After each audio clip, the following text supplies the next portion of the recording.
Hello! Long time no see, everyone. Welcome. Well, unless you're here for on Force channel. Yes, it's working. That's the Ichari. Hello! Welcome in. As you can see, sorry the stream is late. It was for implementing that regime right there. Welcome Ral's Picago. Welcome Sheriff Ram. Welcome Archibald. Welcome Krua. That is the honey possum. Welcome Krua. Welcome Ostrosage. Welcome Farsa. Welcome Valerie. Welcome Large Novelty. As always, sorting free sound by ragging low to high is one of the best ways of finding awesome audio. Strongly recommend this technique. But welcome in, everyone. Welcome. I feel we're pretty lucky to not get reviews. As many of you may know, I was on vacation. I was in Texas. I was in South Padre Island for the birds. I realized I kind of went there at the wrong time of year because I missed migration. But I think that was kind of chill. I think if there were like 1 trillion rare warblers hidden like in the dense foliage, I would have like collapsed from the stress. Like kind of the birds that were there were like the big resident ones that are like easy to see. And also I had like kind of a rough cold and it was like very hot and humid the whole time. So I kind of enjoyed that was a more chill experience. I kind of enjoyed that there wasn't crazy amount of tiny songbirds I had to like worry about.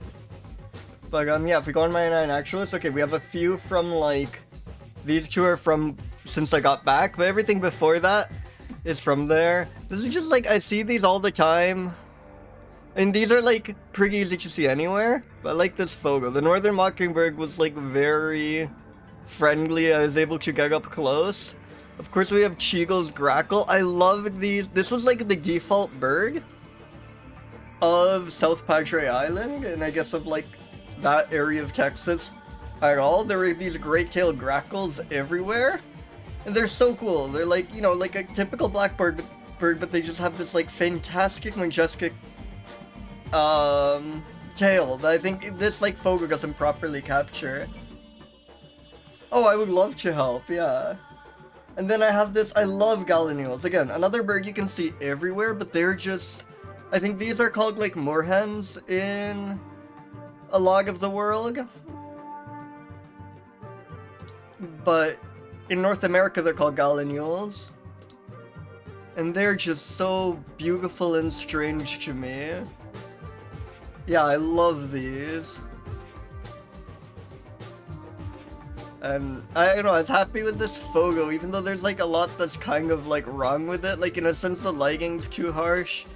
And we have this like grass that like cuts off part of the subject, but I think it kind of works. It like almost frames it nicely. I was like pretty happy with this one, and I love these creatures. They're so I knew I was supposed to be able to see them, but like for the first few days I didn't see any gallinules at all. Yeah, it gets cooler, but like swamp hen sounds so like fantasy creature to me. Gallinule is a cooler word, but swamp hen almost sounds like a cooler concept, you know? Like, just swamp chicken is so funny to me as an idea of a thing. And I love that this thing is called a swamp chicken, you know, like a swamp hen. I think that is, there's something kind of funny about that and very like, I don't know. It's like simultaneously a very like mundane name, but also one that like really gets your like imagination going. A lot of like European like bird, plant, and animal names just sound so like fantasy novel to me, because I guess those are the like me get engaged with that will talk at length about like obscure birds and herbs and stuff like that. There's also like these guys, skimmers. They kind of look like terns. They have this really weird beak if you look closely. The top of the beak is like much shorter. Like the top of the beak ends here, but the bottom of the beak stretches out there, and that's usually like how they feed. They kind of just like gulp up water and fish with the bottom beak, and there were so many of these flying all over, and they're very cool. They're like a lot of like egrets, heron type guys, which I always love. There were like these ducklings. The lighting here kind of sucked, but it's so cute. Look at this little guy. And the model duck was actually one of the like rarer creatures I saw, in the sense it's like very endemic. It doesn't have the like widest range. So they were like all over the place, but as you can see, they really only occur on the Gulf.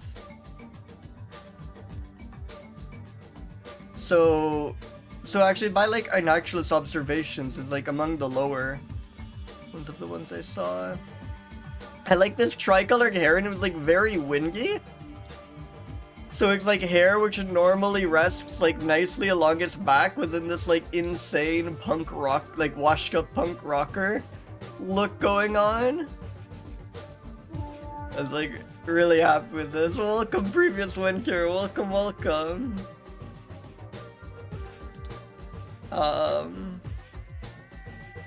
A mammal. I saw the Rio Grande ground squirrel. I really like a super local guy, like really only found in the Rio Grande Valley, so not a ton of observations. And I love the spots. I love how distinctive they are. Ground squirrels rule.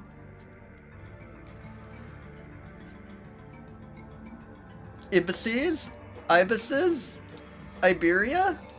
I love these guys. I love these guys so much. They look so magical to me. Like, look at how like ancient and wise they look. I guess it's partly like the association with like ancient Egypt and stuff.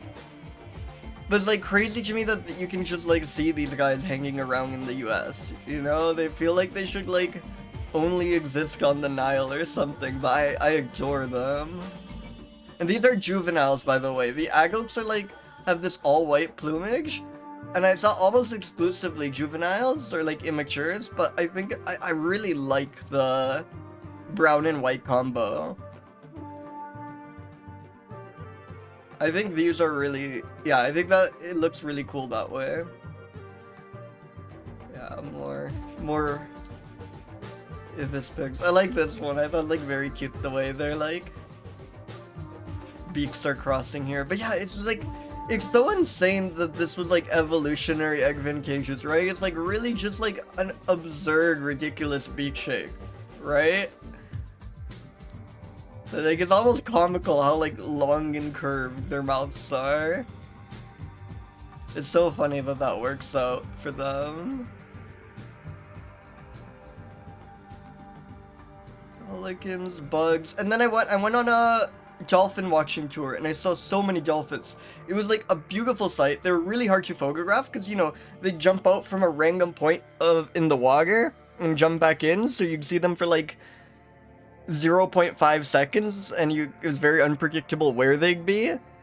So you had no time to photograph, so I just ended up taking like a million images, photos of like water, and then like occasionally one would jump out there and it would like line up. But dolphins are so cool, wonderful, like playful creatures. I really recommend going on one of these like dolphin watching tours if you can, because they're just so whimsical and you see them from much closer than I would have expected. Like at one point they were just like right there next to our boat and it was really good. And this was like an eco tour, so they put this like kind of net in the water and scooped things up to show them to us, including the pigfish, before like releasing them back into the water. I did not see any pelagic birds. This was like very close to the coast the whole time. I still want to do a pelagic trip someday.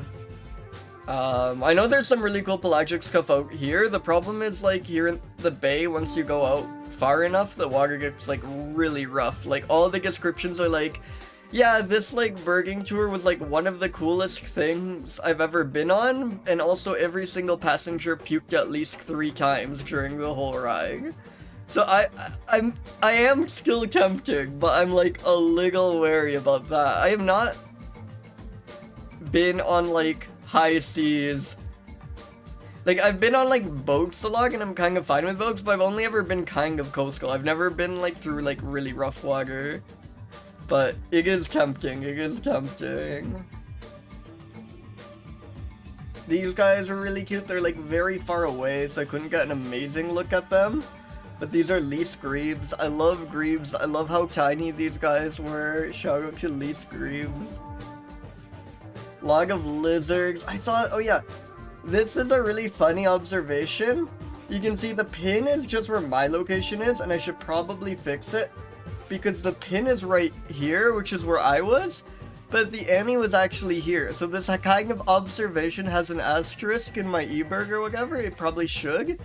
Because it's listed as being an observation in the United States, but this bird was on the opposite side of the Rio Grande from me. So even though it's like probably, I don't know, like 50 meters away or something, it was not in the same country as me. So in a sense, I think this is technically a Mexico observation, right? This is not a bird I've seen in the US, but I'm counting it as a bird I've seen in the US because I was in the US.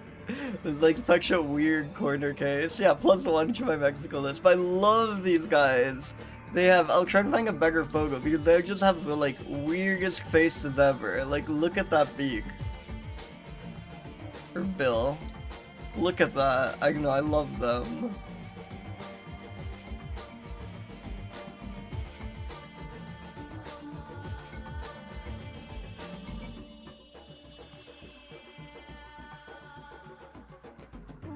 A rail, there's like funny muscovy duck, butterflies, welcome Nimmernimen, welcome, welcome. I'm just going over some Texas things, and then yes, okay, a couple highlights here. I saw, a green heron nest. Look at that chick down there. It's like the most adorable, freaky, ugly little, like, ball of fur I have ever seen. I love it so much. And yeah, I kept going back to this nest and look at the green heron and can't get young. It's so cute. Alien blob, exactly. Yeah, the feathers are so good, like both here and like up here. I love herons. They're like such weird creatures.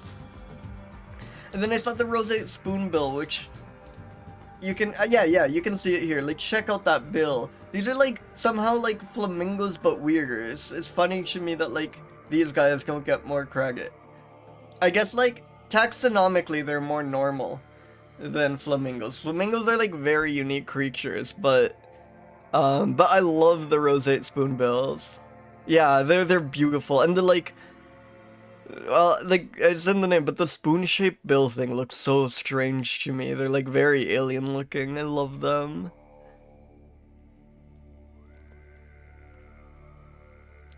Oh yeah, this was the other duck you'd see a ton of, which I love. These are so handsome to me, and I love their like highlighter beak.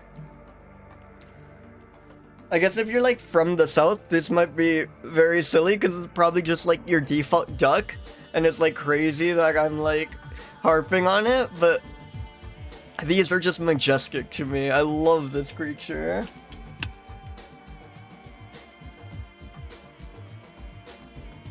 And then yeah, I think that's my photos. Oh, there's something else which was kind of cool, which I saw. I saw a rare morph, or rare-ish morph. This is called a reddish egret, but some of them are just like all white.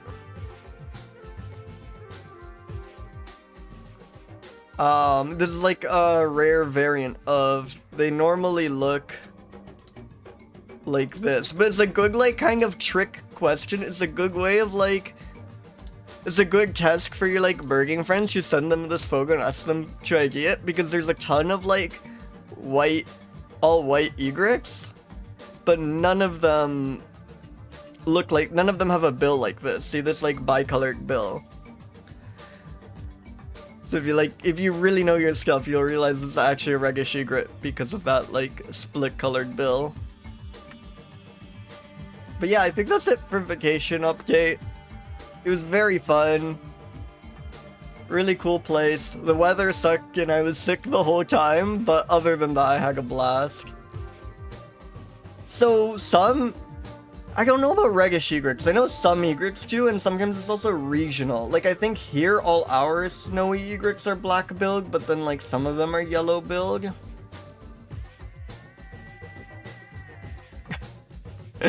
Yeah, no, it was unfortunate, but yeah, I made the most of it, I think. No, but I think their bills are two-toned all year round.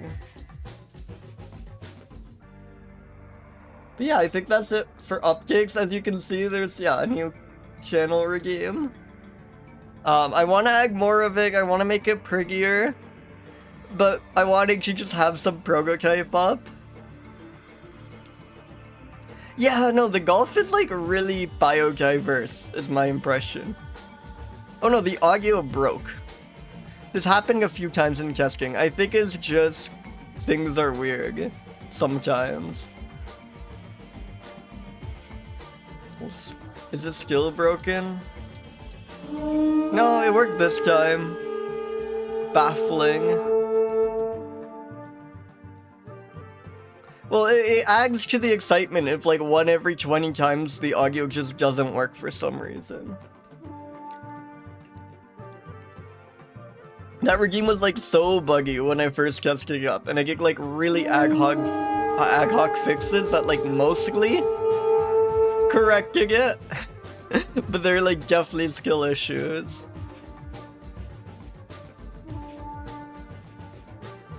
I have thought about regimes like this. There is an Easter egg to this regime, is all I will say. Which maybe I shouldn't say, because there's only 6 things, and we're gonna get really tired of seeing them very quickly, if we try and hunt for that. Yeah, I can augment in Sammy. I've thought about this. I want to do something more insane than that with, like, a variably priced... I have many ideas involving variably priced regimes. But we'll see. But I also just kind of want, like, a cheap regime that does something, because I don't have that now, and I feel like I feel bad about that. I think there should just be, like, a fun little regime you can click whenever that doesn't cost many channel points. I think there should be more of those. So, regal is a wonderful first adjective.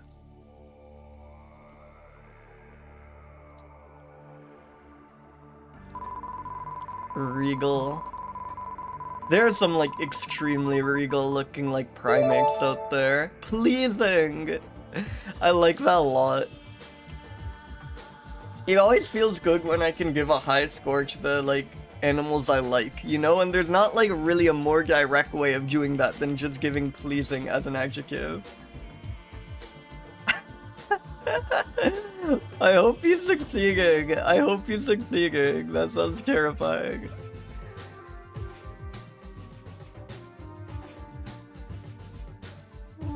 But yeah, welcome in again.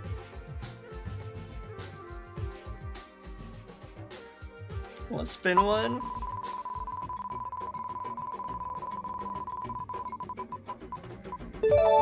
Rusty. I like how there's like at least 2 ways of appropriating it. Like, interpreting. That's the word I was looking for. Interpreting Rusty, because it could both be like a coloration thing. Like, I think they will even use Rusty as a descriptor for some like orange furred creatures. But then it could also be like, oh, it's kind of like washed, you know? Oh, it hasn't done that in a while. It's still a bit rusty, right? Like, there are at least 2 senses we could use here.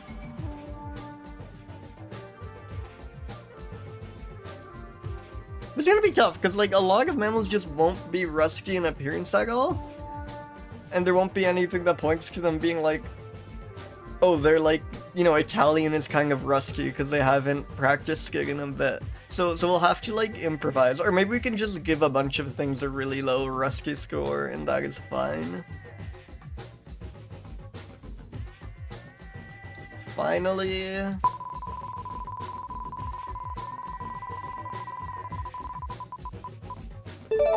Kosher. This one's really funny because there's like objective criteria, and I remember at least one time there was like a debate over whether an animal is kosher. So chewing your own cud is part of it, right? But that's not all of it. What's the full? What's the full criteria?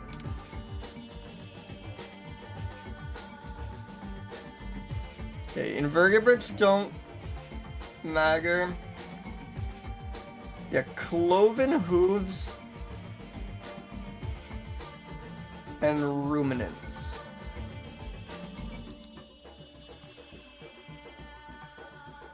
But is that it? Can you eat any other mammal? I feel like there's more. I feel like a log of the, like, when in doubt, I feel like I remember learning when in doubt, a very strange creature is not gonna be kosher.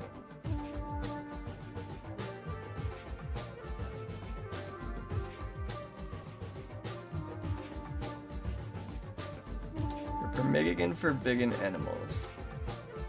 Forbidden kinds. Oh yes, carnivores, bats, rodents, animals that do not chew the cud, animals that do not have cloven hooves.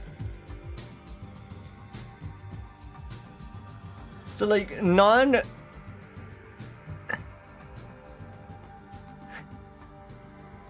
I feel like, oh, animals that do not have cloven hooves. Okay, so that already rules out like every non-ungulate, right?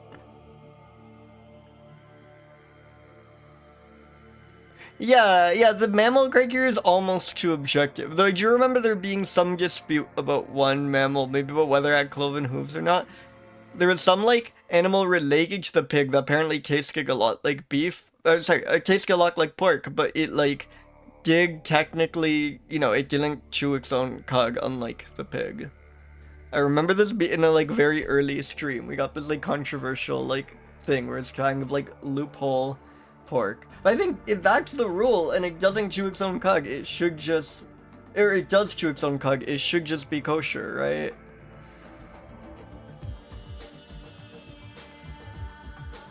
Yeah, I remember, like... Yeah, those that do not both have fins and scales. I remember learning, like, really fun technicalities about what was and wasn't kosher. With respect to fish.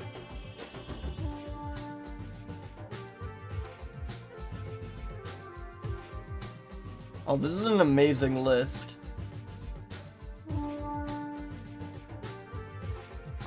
If the animal keeps kosher. Yeah, maybe that's like a very particular diet that can give points. Because I don't want to just give a 0 to everything that doesn't meet this criteria, which is going to be almost everything. So we can also give like some amount of weighting to how kosher its diet. Actually, yeah, just how kosher its diet is. Yeah, if like the only meat. What are the prohibitions on vegetables? Are there any? Nearly always kosher. Okay, yeah, but basically you just have to check that there aren't accidental insects on there. Yeah, like, okay, that's really good, because, yeah, you could just evaluate how kosher its diet is. Like, if it only eats leaves, it's probably fine. If it eats bugs, that's a big no-no. I might have to, like, keep the Wikipedia article open. That's great. Okay, I think that's a much more fun angle. Yeah, humans would have to have a non-zero kosher score on account of how a lot of them keep kosher, yeah. Yeah. But again, I think kosher was really more of like... I think the default state for an animal is to be non-kosher, kind of. Like, I think kosher, even though it's like explicitly a forbidden list, practically speaking, it's more of an accepted list. Oh, there's like one locust from... Yes, there's one probably unidentifiable type of locust or grasshopper that is technically kosher. That is amazing. Someone should make like... I hope that someone's gone on like a lifelong test of trying to figure out exactly what locust that is. Oh, okay. Oh, that's awesome. So there are some... So So some do believe you can determine which locus that is. Amazing. That's really interesting.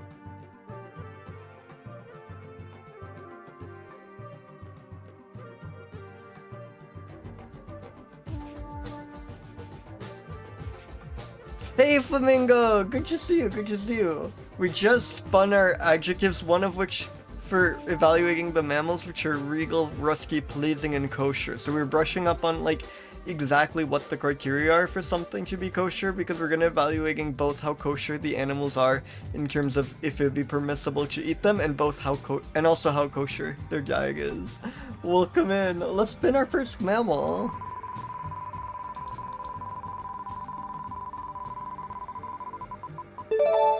Loxodonta? Wait, holy shit? Holy shit? Wait. Wait, Loxodonta africana?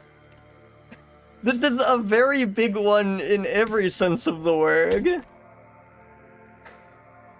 Yes.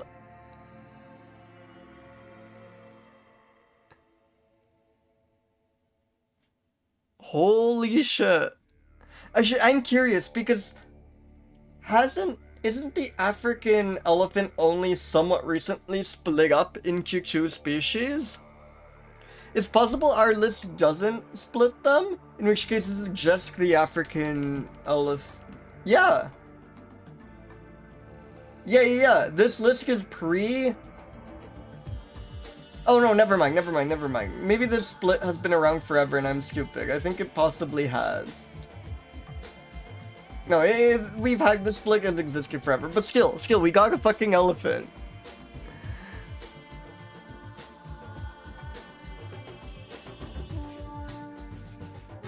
Is there only one Asian elephant, though? Are there only 3 elephant species? Yeah.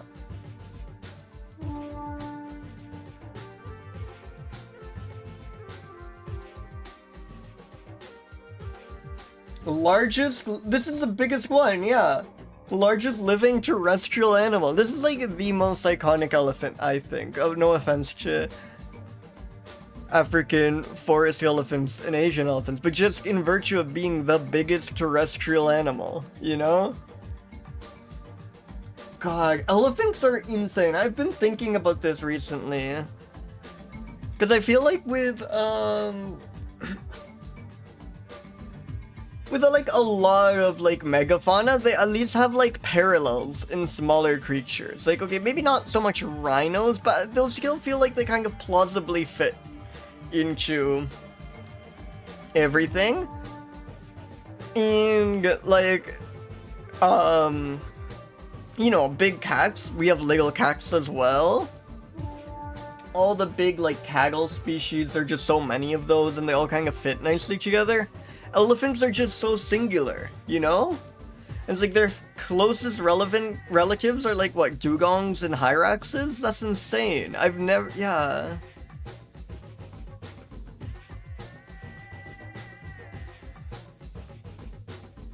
They're just so incredible, magical, singular animals, you know?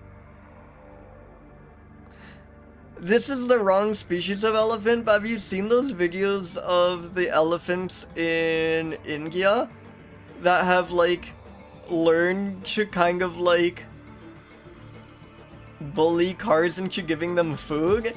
Like they will just stand in the middle of the road and wait for you to feed them bananas before getting out of your way.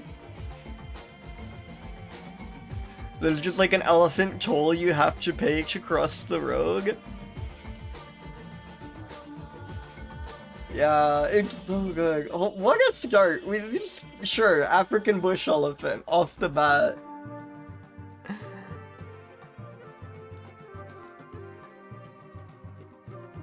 Wait, is elephant kosher?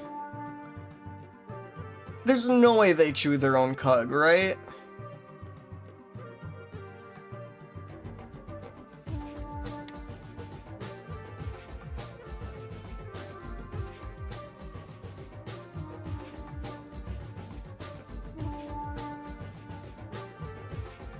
Yeah, they're definitely not ruminants, right?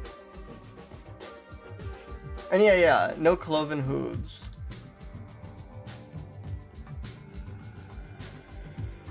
Right, because they're not even, these aren't even ungulates, right? Because this is Afrotheria. Yeah, they fail both. It's weird, because I think of them as, like, hooved animals, but yeah. This is...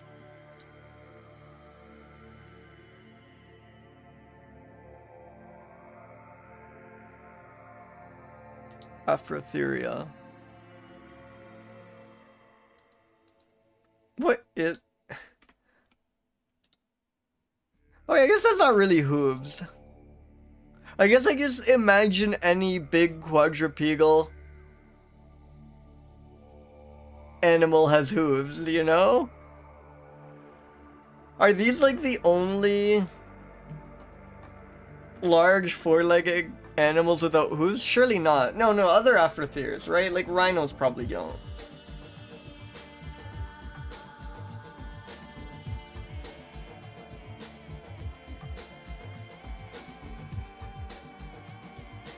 Whoa. See, because on the front, they have these, like, nails, right? And I was just assuming there's, like, flesh down there, but kind of the whole thing is nail. It's so smooth. Holy shit. Bizarre. It's like they forgot to evolve real feet, you know? Their leg just kind of stops there. Yeah, it's like a rock. You get scared. It's like disturbing almost.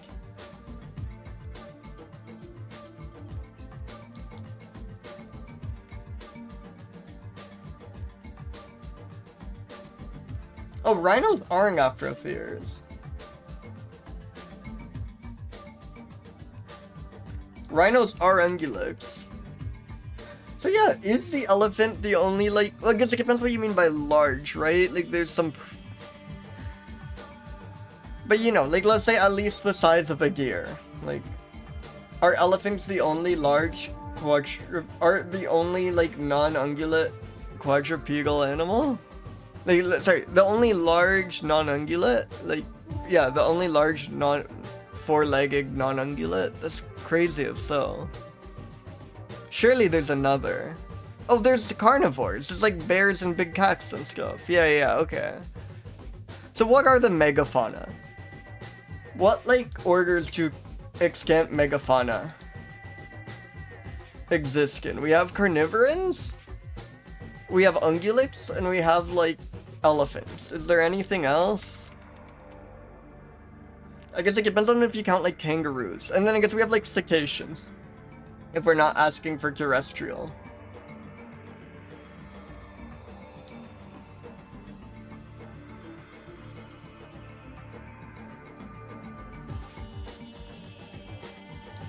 Holy shit. Anyway, let's read about elephants.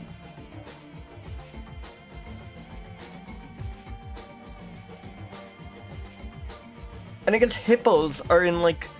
Well, no, because... Well, I guess cetaceans are ungulates, is the thing, right? And hippos are, like, nearly cetaceans, but they're still ungulates because cetaceans are ungulates, which is, like, crazy.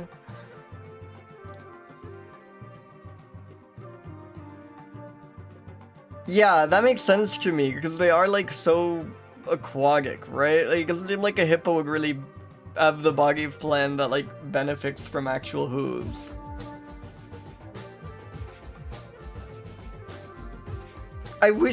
I know we're, like, lucky enough to have hippos. It's so cool that we have a living thing that's, like, intermediate between, like, a whale and a deer or whatever, like a whale and an antelope. But I'm greedy and I wish we had something, like, intermediate between a hippo and a whale around, you know? I think it'd be awesome if we had, like, an extant, like, giant whale that sometimes climbed up on land or something. Or just, like, a marine hippo, like some hippo-like creature that, like, spent its, like, basically its entire life underwater or, like, in water, swimming around.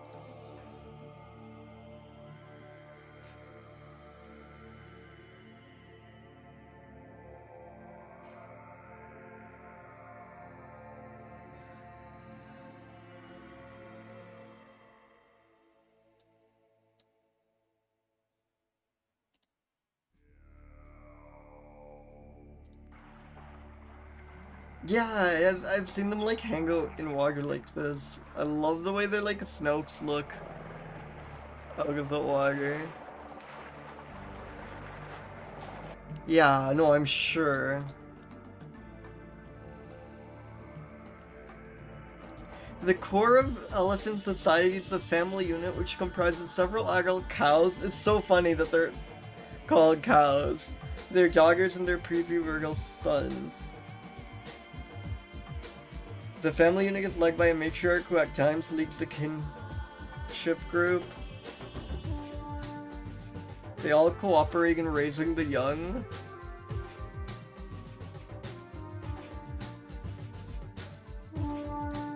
God, they're so good. They're so ancient looking and friendly looking and wise looking. I love the floppy ears. Like possibly one of the most unique mammals in existence, right? Like what's the closest looking thing to an elephant, you know?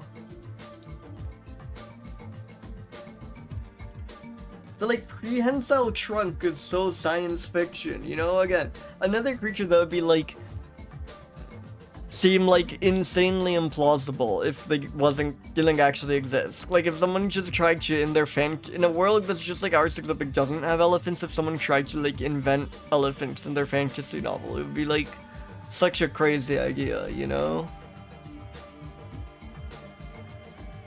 Yeah. It's like what, like, I mean, I guess in the name, but like, yeah, the only thing I can think of is like an elephant shrew or something, you know? Like which is like, even if you don't account for the fact that it's like 0.001% of the size or whatever, it's still somehow a less impressive snout than an elephant by a long shot, right? Like, like these things are like gripping in, this is like a fifth arm, this is like even more useful than Ix arms are, right? Like this is a grasping prehensile object that can like pull at branches and like grab food and feed it into its mouth, you know? Whenever with like elephants, sometimes I wish I could just erase all of my memories of elephants. Like I think it's so messed up that we learn about this from like an age at which we'll just believe anything and nothing, like, you know. You've seen elephants your whole life, so when you like hear about them even as a kid, there's like no surprise or shock there. Because it's such a familiar animal. I wish I could just like erase all memory of what an elephant is and just learn about them for the first time right now, you know? Like imagine how crazy of an experience that'd be.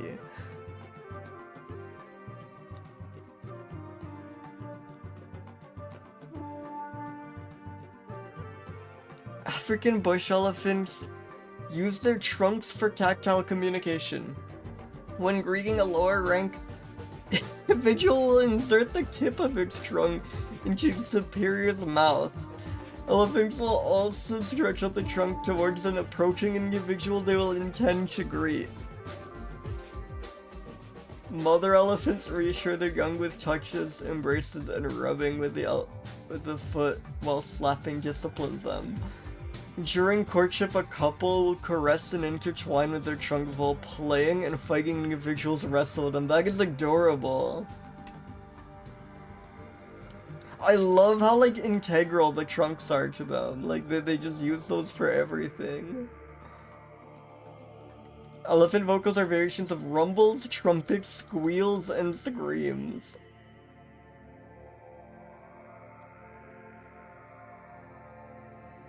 Well, they have their own fluid.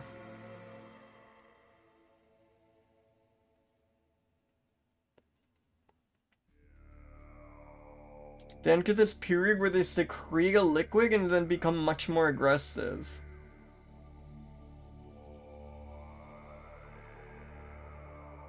They just secrete like tar.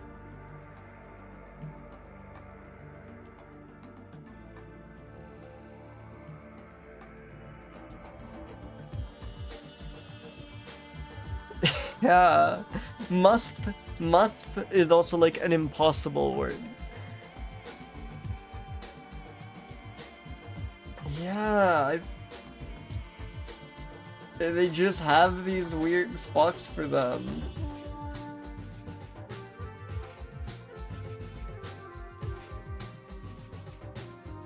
Yeah. No, they seem to get much more aggressive. When a bull has been urinating for a long time, the proximal part of the penis and the discal end of the sheath show a greenish coloration termed the green penis syndrome by Joyce Poole and Cynthia Moss.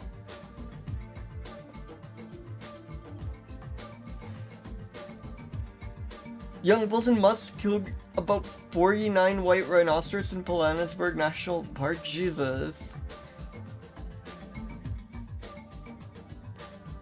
It's so funny that they're just like peaceful leaf and fruit eaters for most of their life, and then they just undergo barbarian rage and will like just kill everything around them. That's great.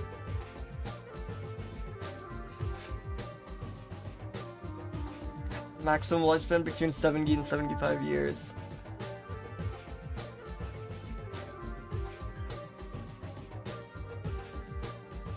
The calves weigh 200 pounds at birth. That is insane. These are like giant creatures. At birth.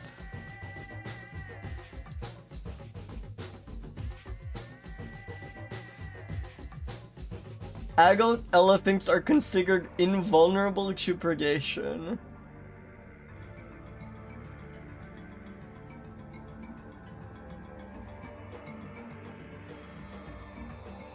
Oh yeah, what's their diet? That's important to get. Grasses, woody vegetation.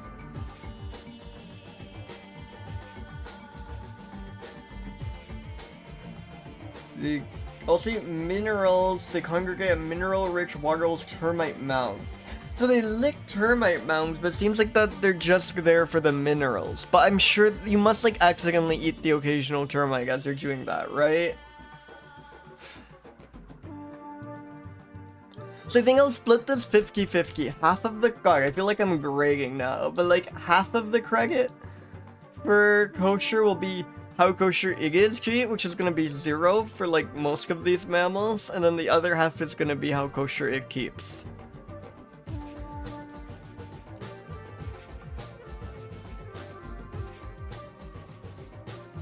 Also, let's see some images.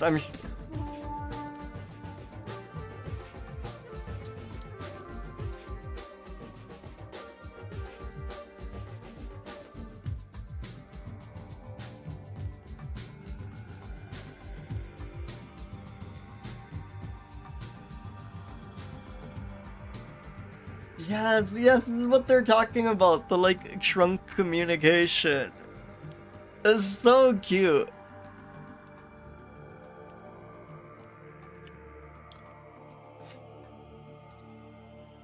They're awesome.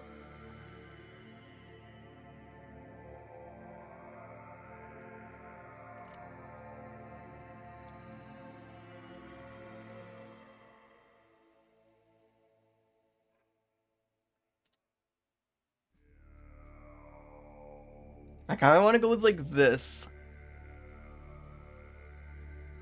Yeah, baby elephants are so cute. Look at the like little ones here. Hello, honey possum. It's so fun. They're like so tiny, but we know the newborns weigh 200 pounds. They look so scrappy. I love them.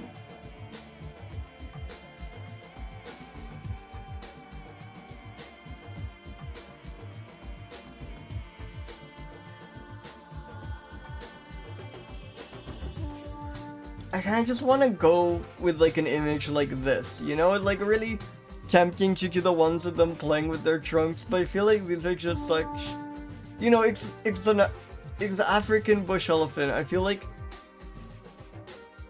I need to like pay it respect almost. Welcome, Forrest. Welcome. Thank you so much for resubscribing. Thank you. Elephant and gig. Holy shit. Yeah, surely if anyone deserves a full image, it's elephant, right?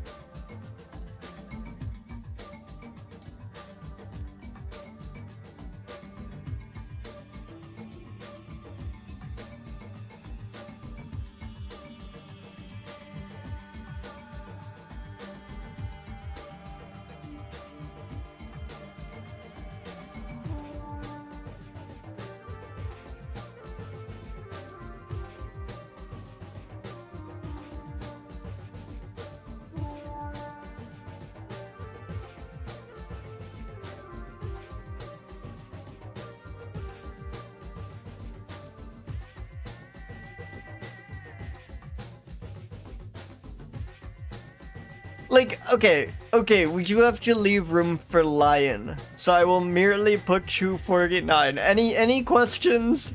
Any questions?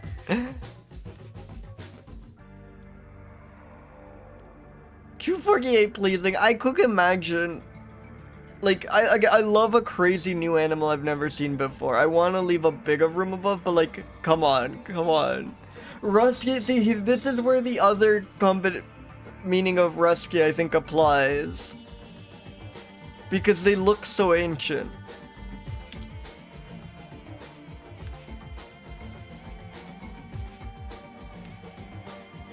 They look so old and wise. Rusky's like a really mean way of putting it, but you know. But for my own, it seems like they keep mostly kosher, but they are not kosher to eat. But, well, no, they're not even close. They fail both criteria. But still, maybe I should give like a 20 yolk of 125, or like a 30 yolk of 145 for how kosher they are to eat, because they're not kosher. But they don't, like, fail horribly, right? Like, they're not in one of the groups that's, like, explicitly forbidden, the way, like, rodents are or something, right? Like, I feel like they get kinda close. They're, like, in the same ballpark as the animals which are kosher to eat. And I don't just want whether or not you are kosher to be quite, like, a 0 or 125 thing. I think it's fun if there's gradation here. Holy shit.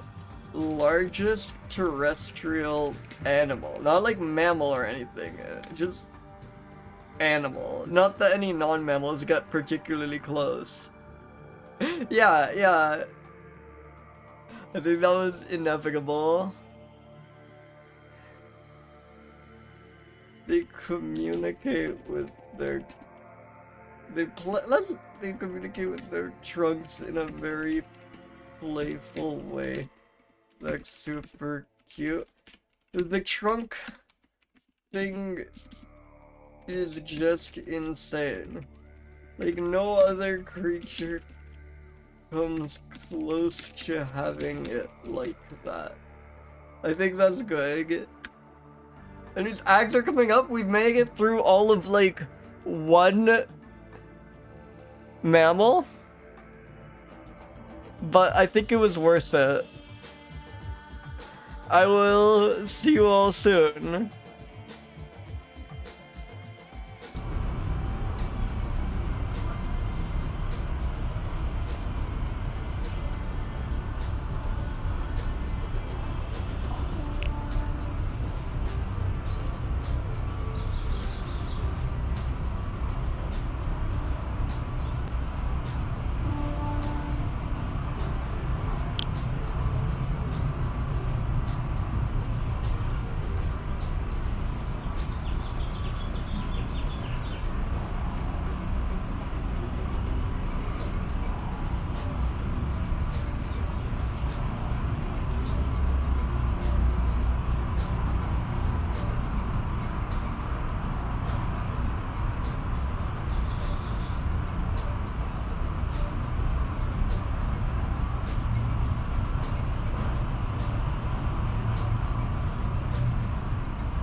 Wait, I almost forgot the most important comment. The boys sometimes secrete sex skunk that makes them go murder mode. Like, we need to include this. Welcome back, everyone. Welcome.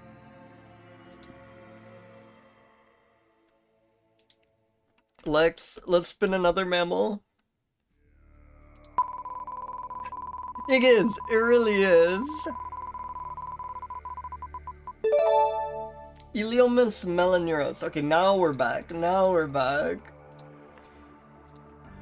I still can't believe after 2 weeks off, just first roll is African bush elephant.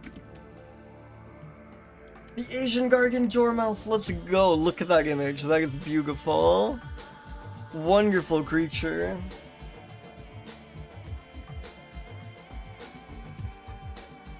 It really is. Yeah, 1-2 punch. Yeah, also the myth. Or the real, wasn't it kind of real in the end? Isn't that what Mythbusters concluded? Like, the elephant does give a weird amount of breath to the mouse?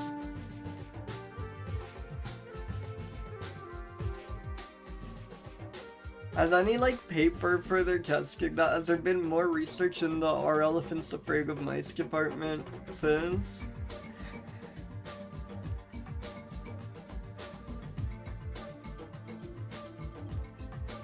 And is there, like, a supposed mechanism? I think I remember once hearing why it was supposed to be the case. They're eaten by owls?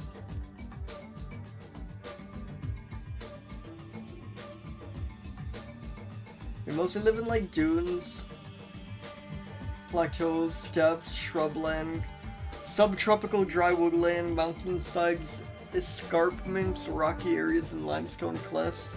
But they have been found in gardens, occasionally in houses, and once in a bedroom tent.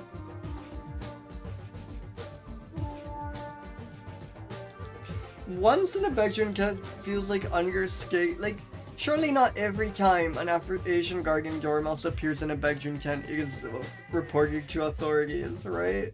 Feel they could be pretty regular visitors and we just wouldn't know. Look at this image! Look at this guy, look at those ears! Dormice aren't normally like this, right? Yeah, no, their ears aren't always that crazy. This guy in particular, look at that! It's so good!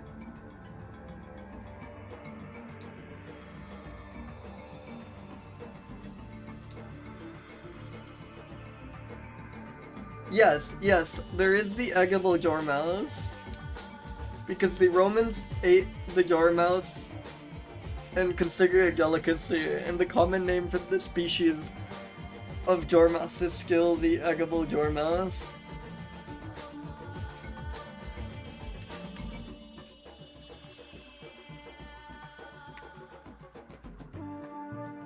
It is, it's really good.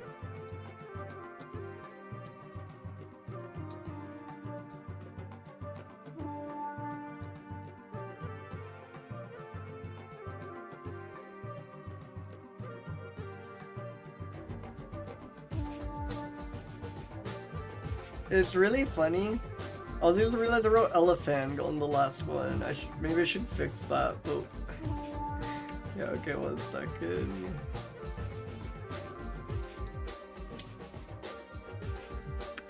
I feel that's like too big of one to have like a stupid typo that'll mess up your searching. Like, you should be able to find this when you search elephant on Young Online. Once I like finally update the website, considering it's been like a month, but at least, but.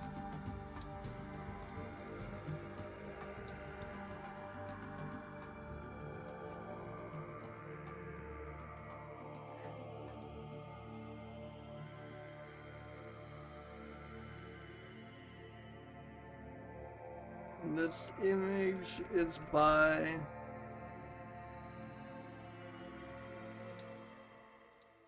Shikshar Alkerman.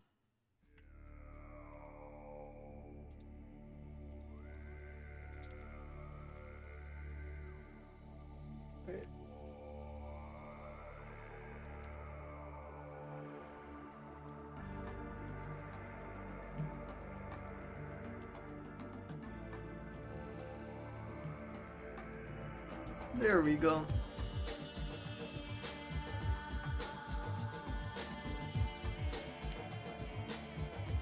And the species was Eliomys melanurus. God, I can't get over this creature. It's so funny. That has to be the biggest gears on a Rogan we have gotten yet, right? Like, surely I remember if there's Jerboa? No, I think that like clears Jerboas. No, I guess it doesn't really clear Jerboas. But like for not being a Jerboa. Like Jerboas rule, but we know this already.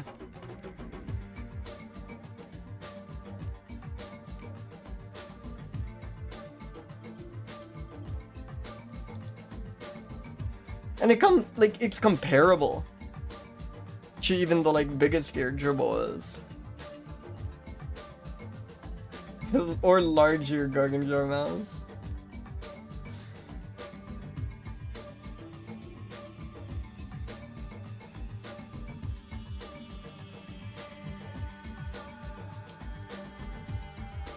Ooh, does not keep kosher at all. It feeds on insects and other invertebrates as well as small vertebrates.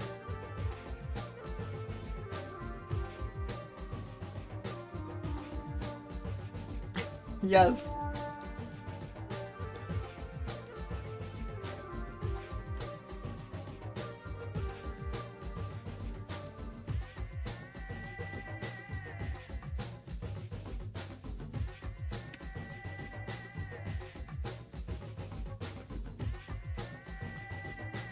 Amazing.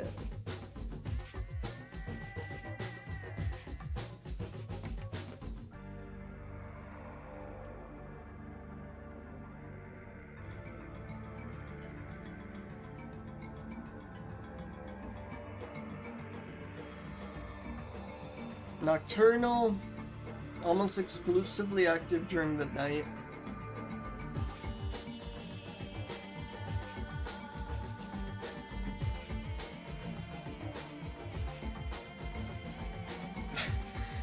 In Israel, crop success during one night in spring was 117%.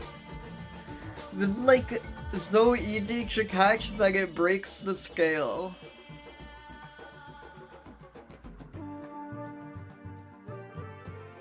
But I actually think this is supposed to be like 11.7 or 1.7 keen because the preceding sentence is...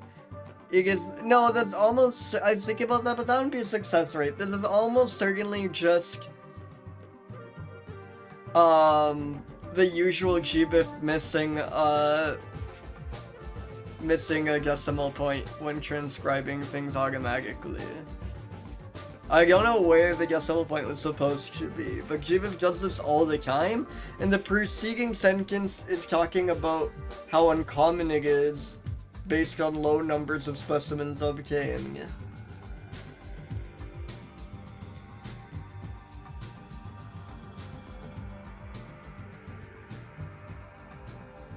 Later size is 2 to 8. Young can move with a lateral walking gait. I want to see that.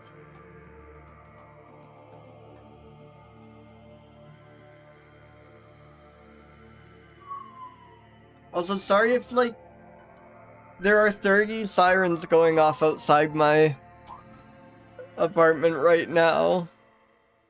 Apologies if it's getting picked up, and also apologies if I just, like, stop talking because it is quite distracting. They're coming for me, they are.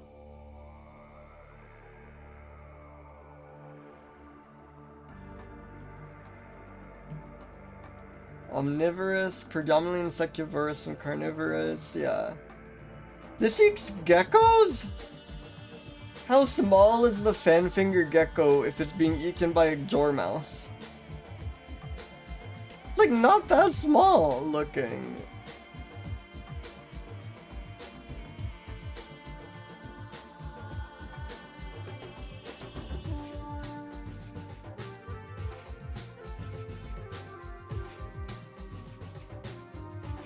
Six inches! This thing is 6 inches long! How is it getting eaten by the Asian garden dormouse? That's like longer than the head body length of the Asian gargantuar mouse itself. Terrifying. These things are ruthless. Trained, like, you know, like just killing machine right here. As you can see. God, I can't get over this photo. I love this creature.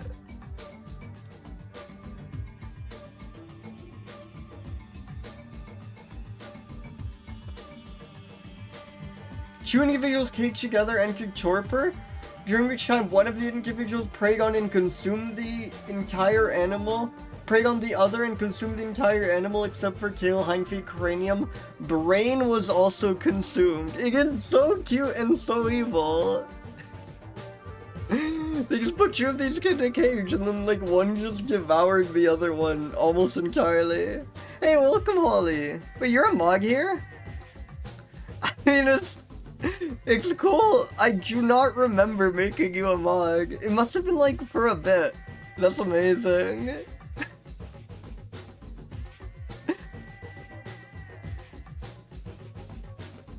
I'm trying to remember since when, because you weren't always a mod. I know Gerg is a mod, and I made Ilya a mod before I started streaming for the joke. Awesome.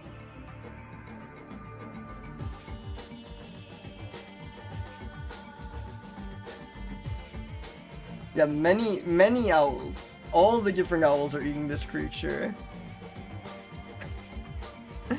Fantastic. I think there might have been a joke. Like, I'm trying to remember the context. I think someone asked me to do it because it makes sense contextually, maybe?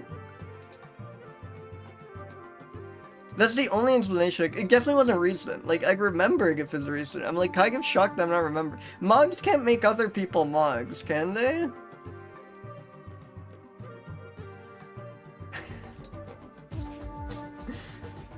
Wild.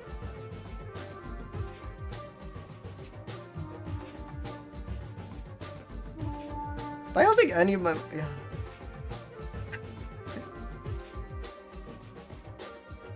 He was collecting among black lava rocky habitats in the eastern desert.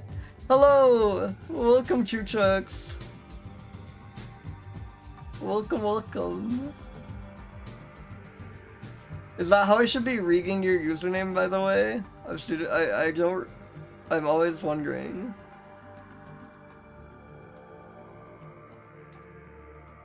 Okay, great. I love that this lives in black lava rocky habitats.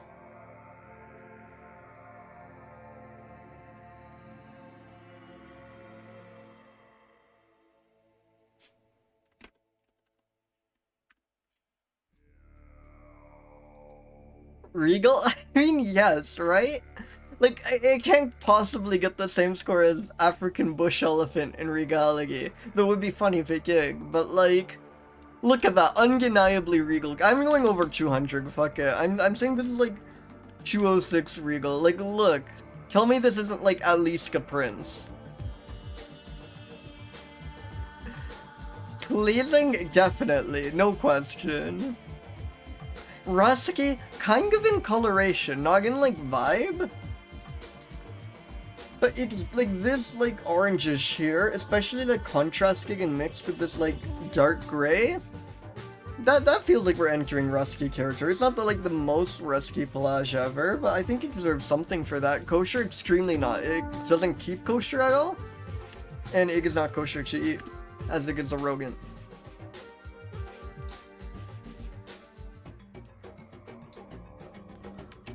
Oh my god, the ears.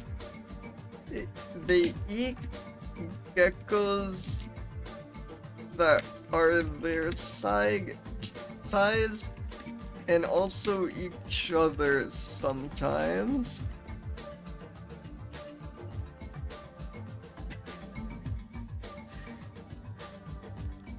Lives in lava rock habitat.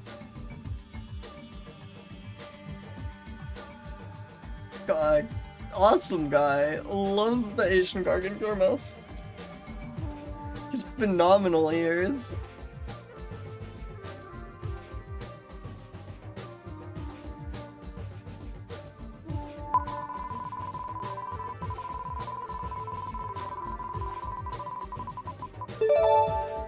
Rhinolophus. That's horseshoe bat, right?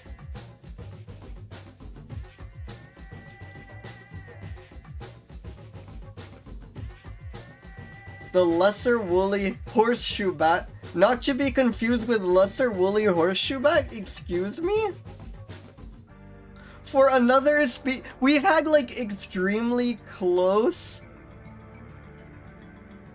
common names before, but these are just both called the lesser woolly horseshoe bat.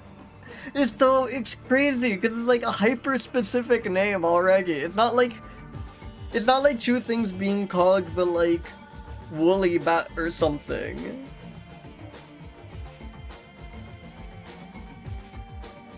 Pagparaxia.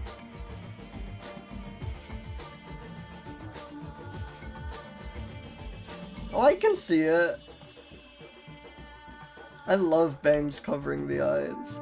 No, but these creatures are just fully both called the lesser woolly horseshoe bat. How would you not check before naming your bat? Surely one is lesser than the other, yeah. So this one weighs 11 grams. That's pretty damn lesser. This one doesn't have a weight, but its head and body length is 7 centimeters. They don't give the head and... They're like going out of their way to make sure you cannot compare these two bags. Like this one just gives the weight and forearm length? Oh no, this one just gives forearm length as well. Okay, so we in terms of just forearms, this one is the lesser one. Okay.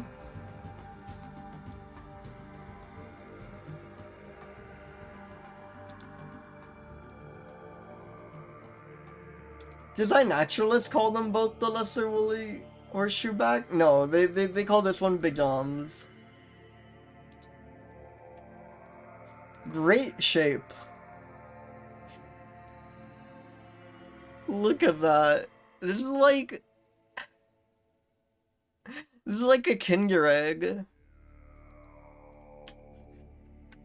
It's so awesome that forearm length, not weight, not head body length, forearm length is the one criteria we have for both of them.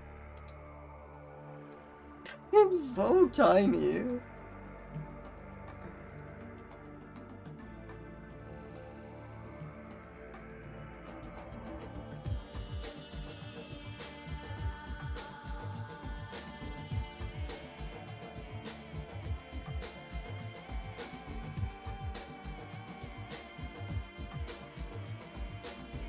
Love it.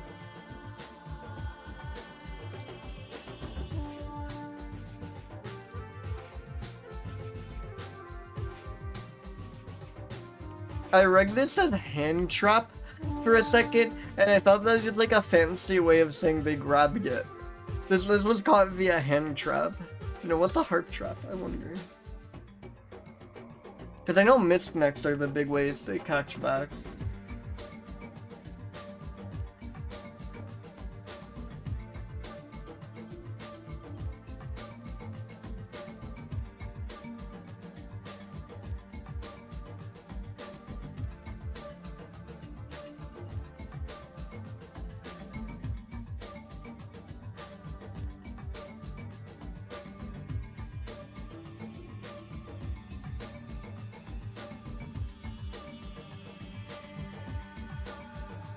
Lesser woolly horseshoe bat.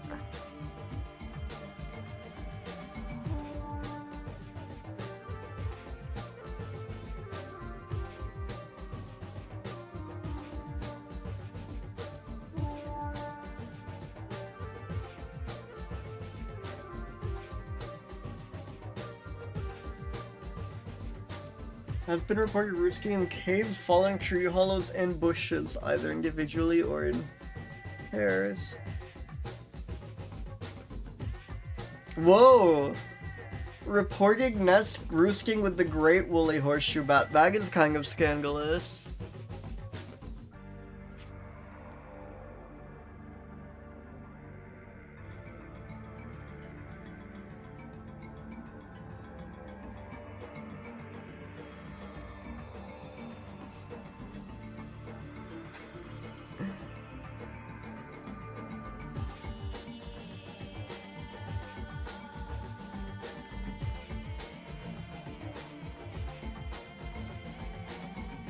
No, this thing is much too feeble.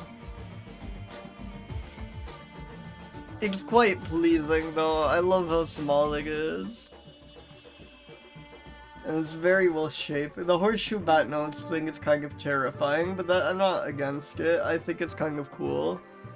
It's not rusty at all, it's like both baby and not like rusty colored at all. Kosher, it definitely isn't kosher to eat. Does it keep kosher?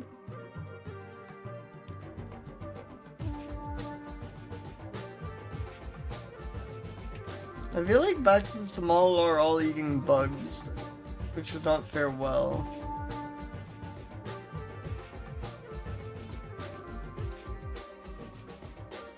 Insectivorous. Occasionally eating spiders.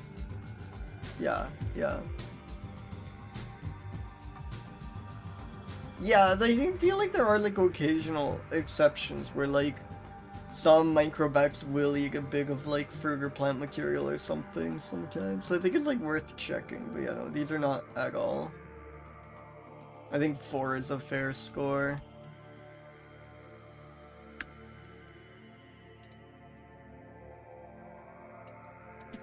Not to be confused with the other lesser woolly horseshoe bat. This one does appear to be lesser, going solely by forearm length. Mostly roosts in tree hollows. There we go, wonderful.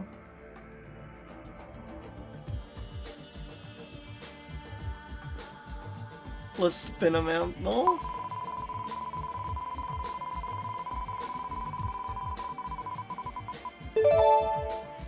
Grammomys? Poensis. What is the Grammomys? Shining thicket rat. This is so good. Shining thicket is like you've just left town in the RPG and you just like see this like sparkling thicket and you can like click it to investigate it. Shining thicket is like a flag you need to clear in a point and click game, you know? It's like, you know, you call the helpline and they're like, well, did you check the shining thicket before the castle? That's always the first question they ask, and you always say, no, I forgot to check the shining thicket before the castle, and that's where the key is hidden, you know? Shining thicket rat.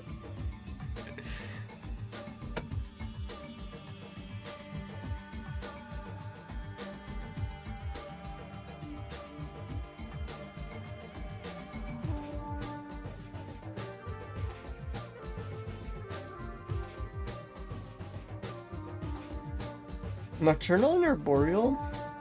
They make spherical nests of grass. I love that. I think the first time I read that, I thought it was like very roughly speaking. Let me find that photo. But I've seen like at least one. Not here.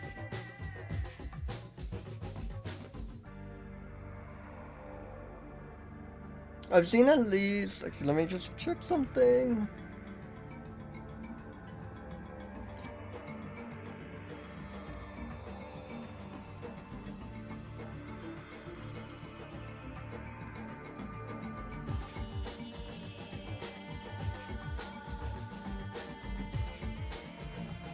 Yeah. Here. This guy, I remember, makes these spherical, and they are like really pretty damn spherical. Which is so impressive to me. I don't know if the Shining Thicket Rat is quite as impressive. Wait, were there Phogos? Can we check for Phogos? Oh, there wasn't a 9 actualist link here somehow.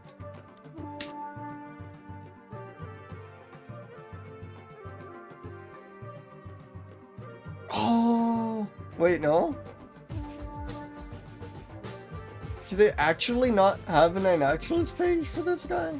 No, wait, it's right here. No observations though. But the other thicket rats seem quite cute.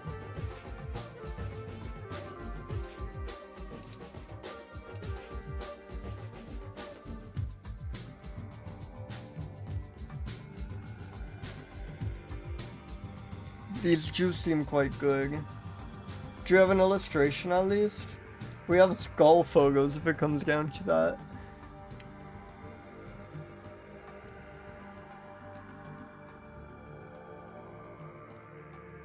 Well, I cannot mean to open that. So they are number 458.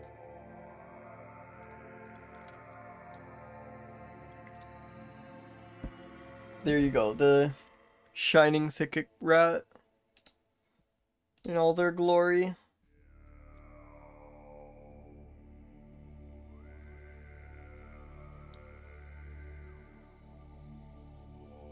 Mostly eats fruits, that's good for its kosher score. Small proportion of insects though, that does cut into it.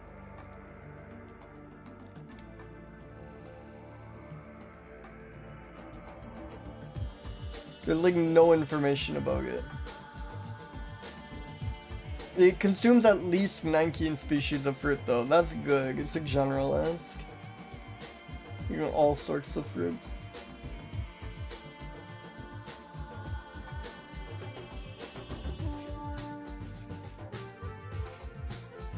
I love the specificity. They venture out to feed between 9:45 and 10 p.m. They always leave home in that like 15-minute interval. They're so punctual. On the ground in heights of up to 12 meters. I'm imagining that means like in the air, like this high off the ground. They're flying on occasion. Or leaping.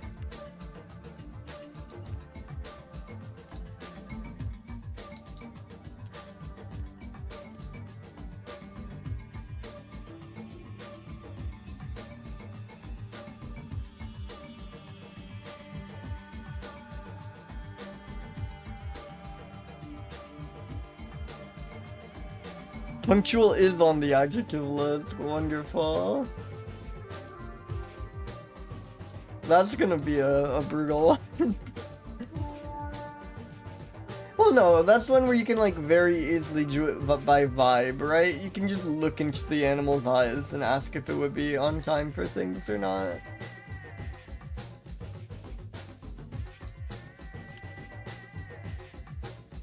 Shining Thicket Rat. Regal? The name is regal. Its vibe is like not all that regal. But the name is regal as hell. The name's really good, otherwise it's kind of like generic rodent. It looks very rusty. It keeps mostly kosher, so it gets most of the points for being kosher. Like having a kosher diet and none of the points for being kosher to eat. Shining Thicket Rat. Eats 19 different, at least, kinds of fruit. More than me on a regular basis, I have to admit. I have definitely had 19 different kinds of fruit in my life, I'm pretty sure, if you count like ingredients or stuff. But for things I'm habitually eating on their own, I don't come close to the Shining Thicket Rat, and that's like frankly shameful. I need to be eating at least 19 different species of fruit with regularity. I am like so boring in that regard. I feel like I'm like just going back and forth between like the same 7 or so.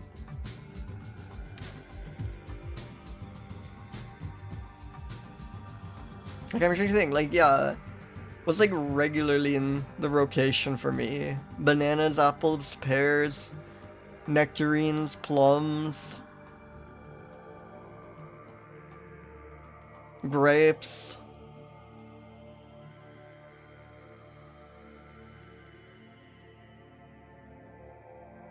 Those are definitely like the big ones for me.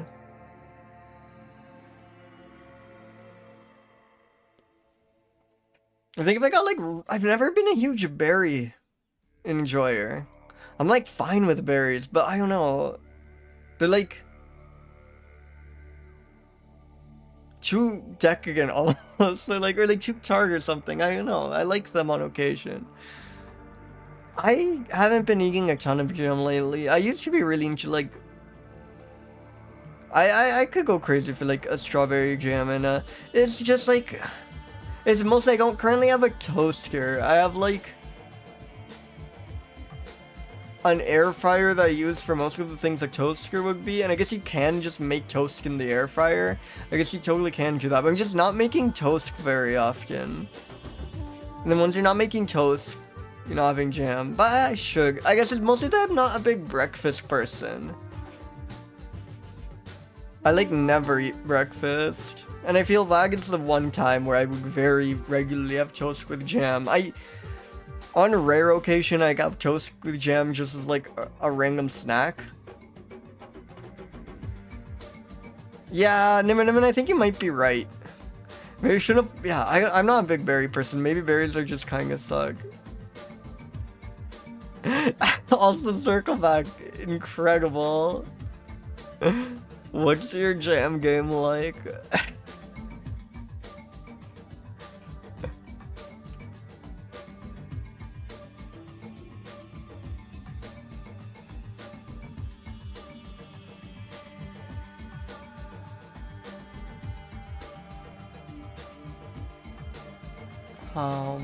Oh yeah, leaves between 10:45 p.m. and 11 p.m. That's good.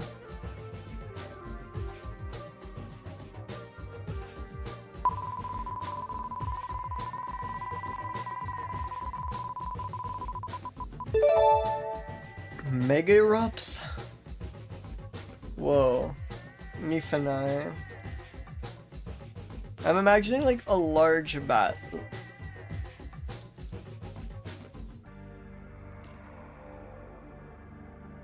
I got a large bat, let's go. Like arrow, mega. Probably not at all how it splits up, but I got there. But it's like rare like fruit bat that is not a flying fox. But we've also like almost finished this genus somehow. At least provided you can like randomly click on any of those articles without rolling them. Whoa, scary as hell. Look at that demon, look at those eyes. This is so scary. It also kind of looks like one of those hairless dog breeds. Wow. Look at those eyes. Those are like bug eyes. A fly should have those eyes, not a mammal.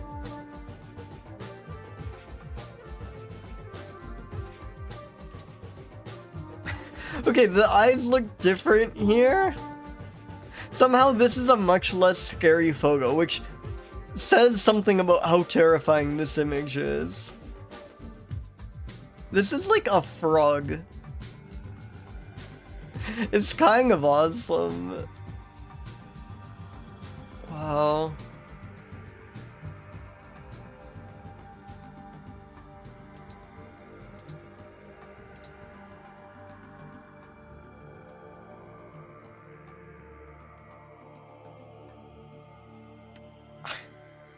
Love the expression here.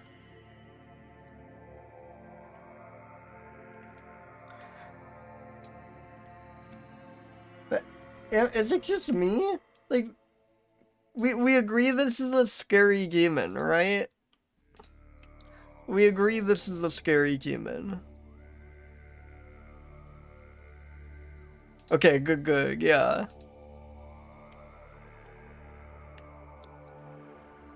Hello, Kamasha. It is kind of a cute, scary demon. It is. Oh, Kamasha.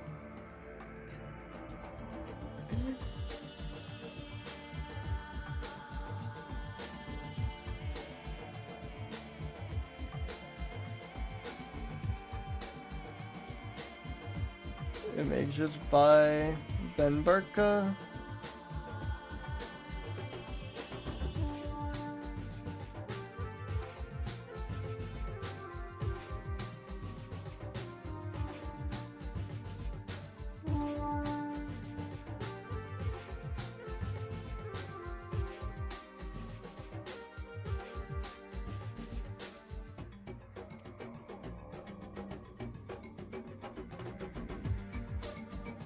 Not regal, again, it looks too evil.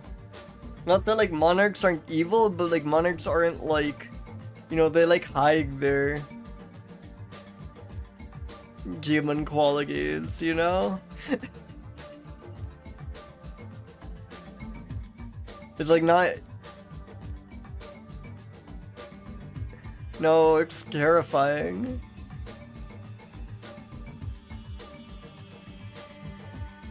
Rusty?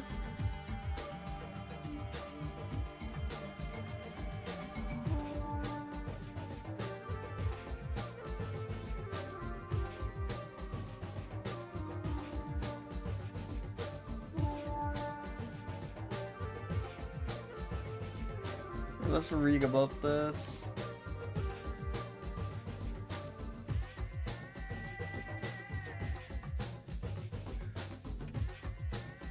They're probably born in the winter.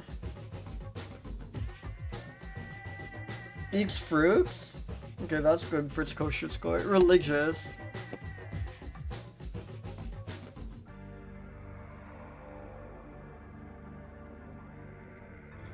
Some bats are like explicitly found in temples. Like a lot of, it's been surprising how many bats, when they like list their habitat, they'll be like, it is often found in temples.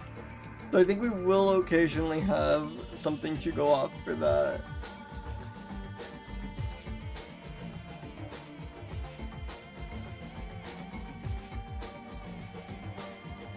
And they have talked about some animals being revered.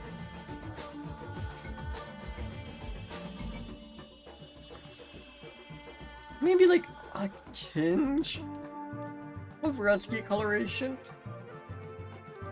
It keeps quite, it's a fruit bag, it keeps quite kosher.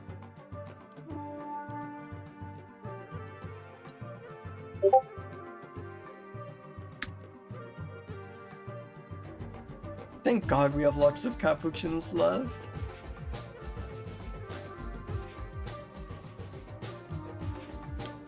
Scary.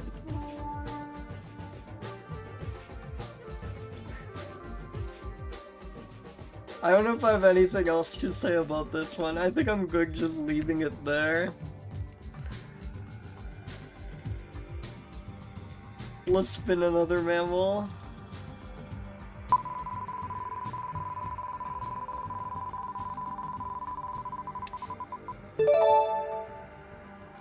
Eliomys elegans. The elegant fat-tailed mouse opossum, let's go. Can occur in chaparrals, look at they. That's nice. A shrubland plant community, love a plant community. This is the second scariest bat. We have had a much scarier bat. I actually can remember the name. We gave a full art. Oh, I think I can find it because I just coincidentally did get a 666 score.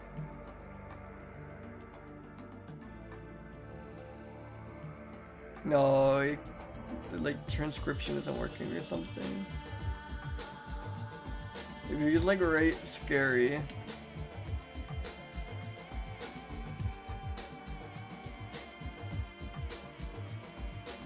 No, man.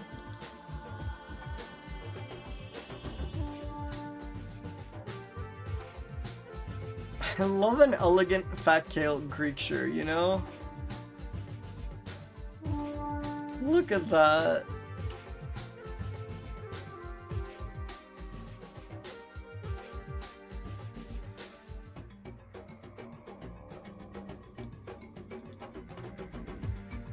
Look at that! Look at that! So cute!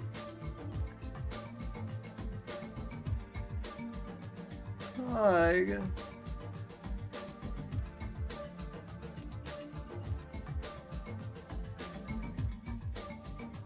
God.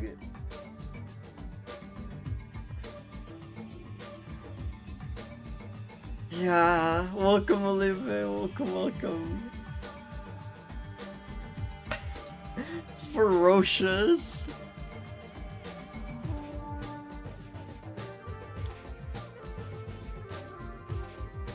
Oh my god, it's so cute.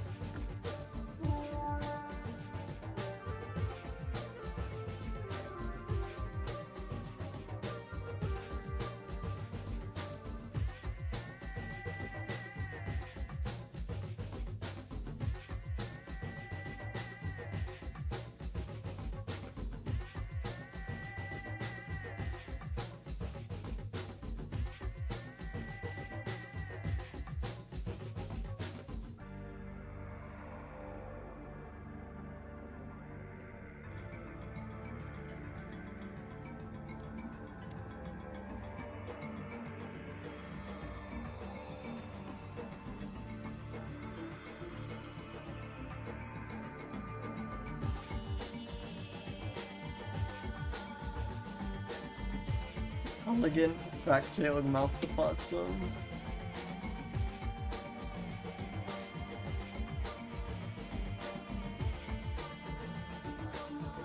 I mean, if it's called elegant, it's gonna be regal, but let's read more about it.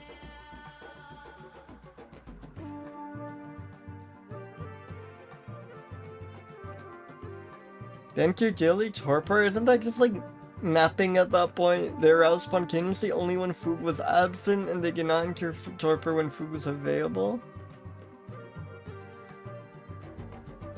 If there's enough food, they go into torpor.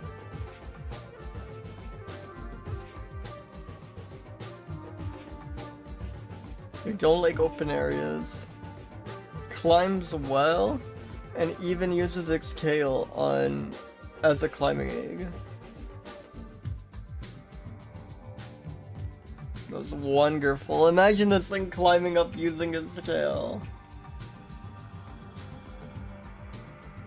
They build nests with hair and leaves between rocks, in trees, in abandoned brig's nests, and in galleries dug by guinea pigs.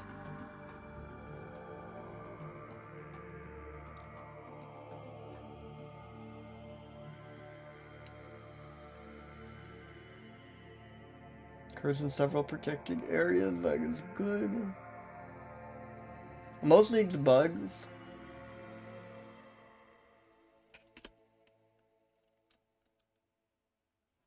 Yeah, this thing is regal. Just the name and the vibe, I think both point towards regality quite a bit. Very pleasing. There's a tiny bit of rust here. There's some rust here. Like, those are just hints of, like, orangish brown. It doesn't keep kosher and it's not kosher. Elegant. Fat tail again.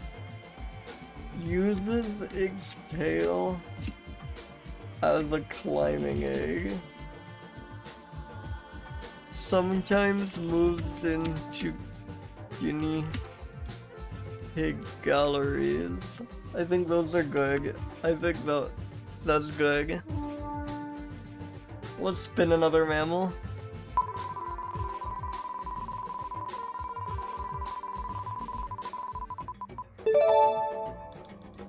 Eliomys? Rhinolophus. It's shrew rat. If it was a rat shrew, I could increment the counter. Unfortunately, just missed with my conditions.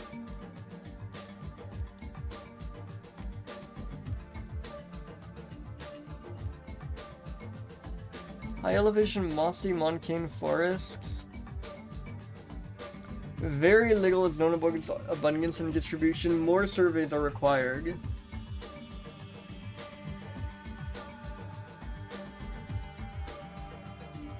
Based on feeding trials and stomach contents, it eats only earthworms. Yes. Largest boggy Tachiomys.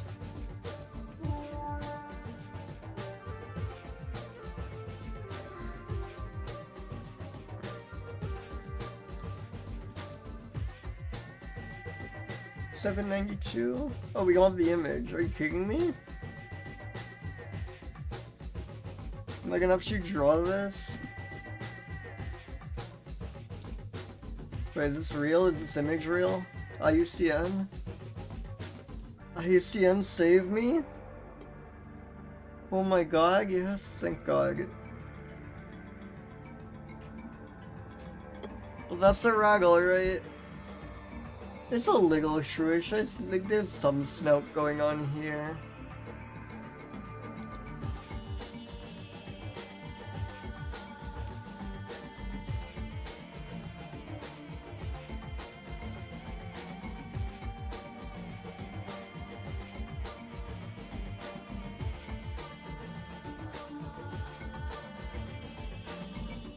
This image is by Kevin Ciro.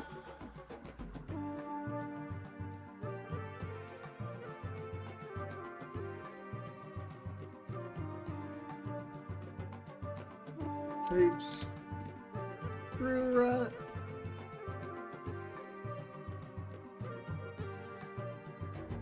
Yeah, I think all there was, it just eats worms. A little bit, you know what? A little bit. True Rag is a bit fun, and I like the line about earthworms, but there's really not much going on in this one. Maybe its vibe is a teeny bit rusty, I don't know. It's not kosher to eat, and it only eats earthworms. There's not a chance this thing eats anything kosher. Only eats earthworms. That's all I have to say about Cake's Shrew Rat, sorry. Let's spin another one.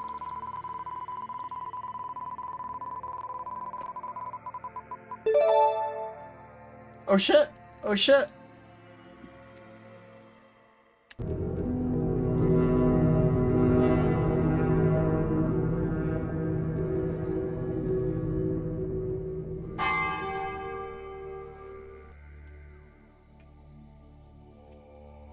One of the smaller species of shrew, 2 to 3 inches in length. Long thought to be the same as Merriam's shrew, is identified as a separate species in 1977. Look at that range. Classic shrew right there.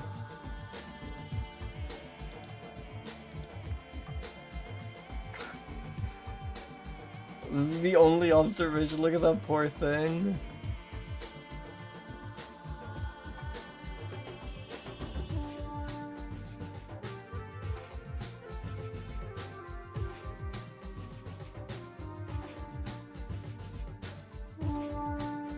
I think it's number 34 here.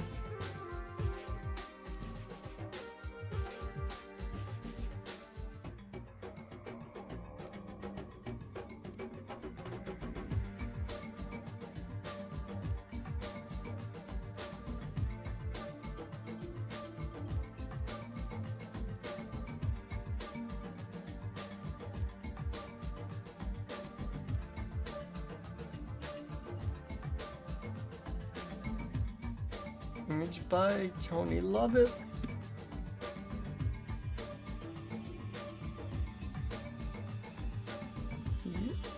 Arizona shrew.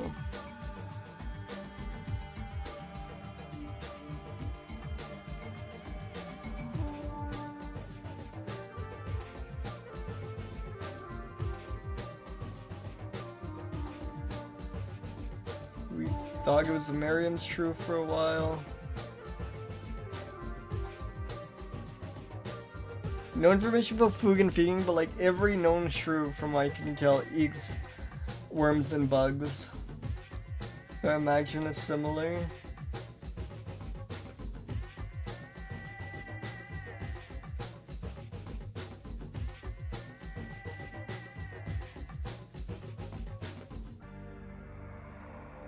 Dense vegetation around water sources on forested slopes dominated by oak, pines, maples, sycamores, or a combination of these at elevations of 1500 to 2600 meters. I love a hyper-specialized habitat. This thing only lives in dense vegetation around water sources on forested slopes dominated by oak, pines, maples, sycamores, walnuts, or a combination of these at elevations of 1500 to 2600 meters. That is beautiful. That actually gives it some regality to me. Like, it's so picky about where it lives. I mean, we all love a shrew and we all love incrementing the counter, but this seems to be like extremely boring shrew. In mentioning hints of brown and you can kind of see it, I think this is a bit rusty. I'll give it like a bit more credit because technically we don't know what it eats, so we have a very good guess.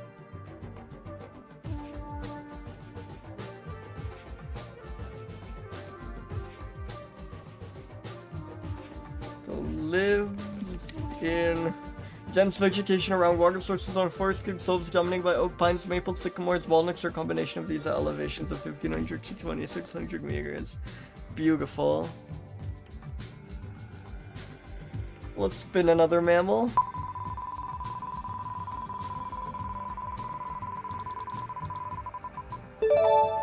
Lepilemur leucopus?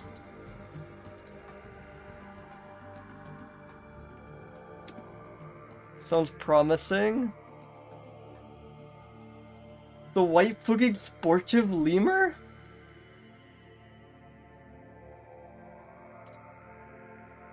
Why are they called sportive lemurs?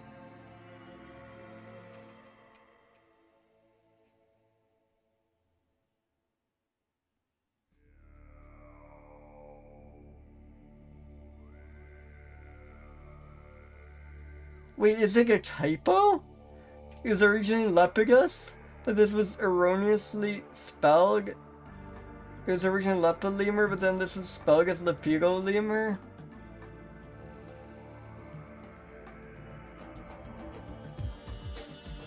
Baffling.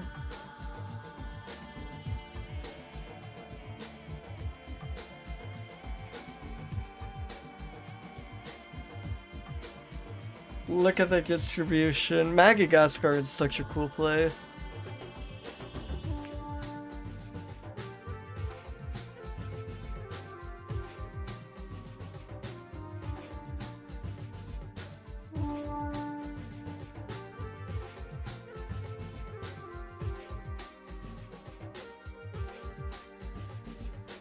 God. They are so cute.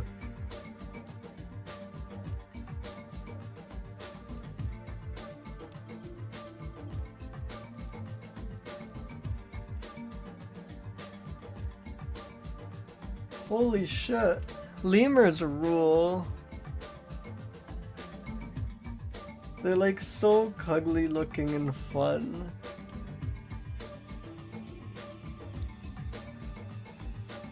Yeah, absolutely.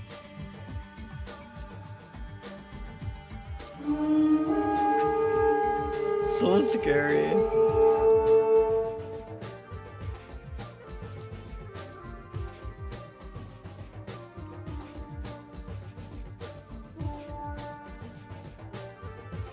By Jonathan M. White-footed sportive lemur.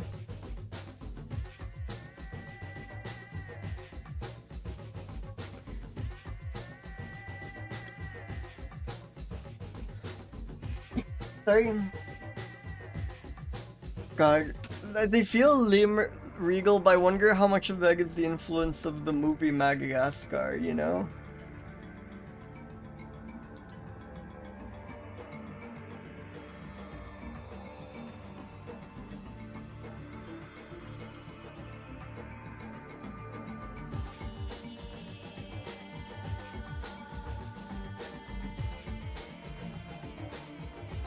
sleep in tree holes. Wonderful.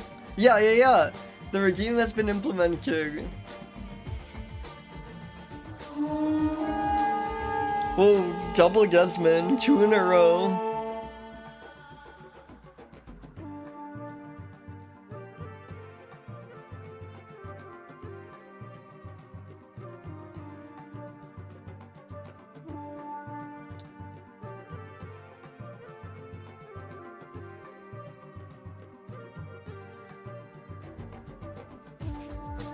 Yeah, I love the Desmonds. You were so right in looking forward to those.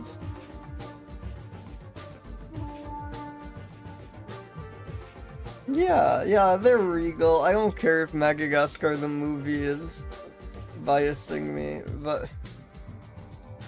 you know. I love these. Definitely pleasing, very pleasing. I wish there was like more info here. Mostly leaves and flowers. That's quite kosher. I'm expecting this to eat a lot of bugs. I feel like most creatures like this eat nothing but bugs. It's cool that they don't.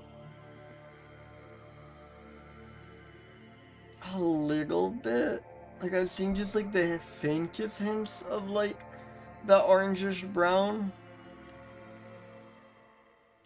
So they keep kosher, but they're not at all kosher to eat.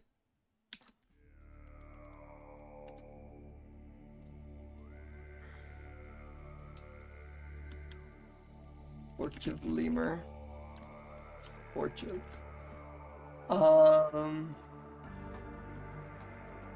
Eats all sorts of plants.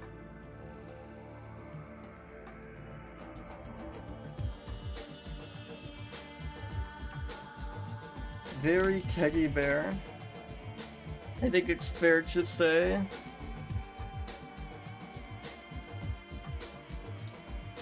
They're so good. I love how they have like their eyes really make them just look like they have a like permanent experience of shock. Everything is like madly surprising to them. So I love this one's just like face covered in pollen or something.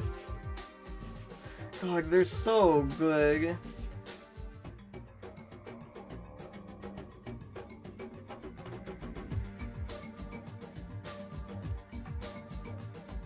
They're so good. Look at that. Look at the grappler.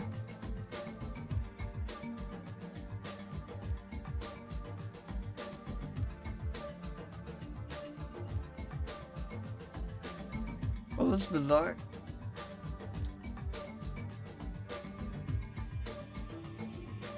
God, look at those hands. They're almost like lizard-like.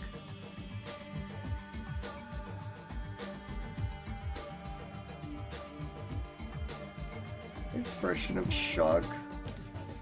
Lemurs are just such strange guys. Wonderful.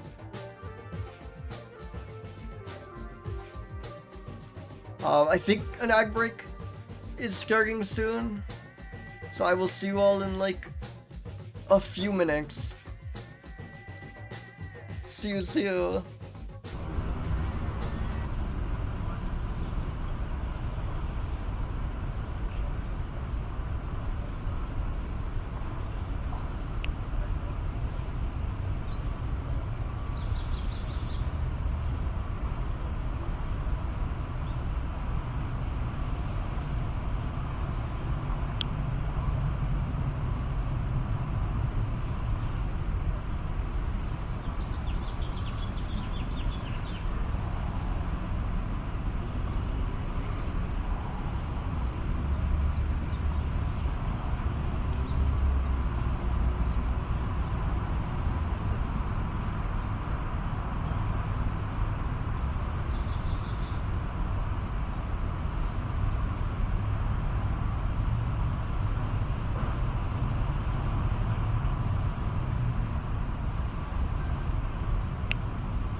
Hello! Welcome back, everyone. Welcome, welcome. And welcome in, Bap.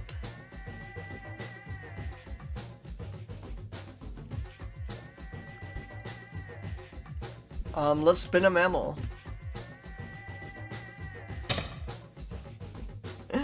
Welcome, welcome.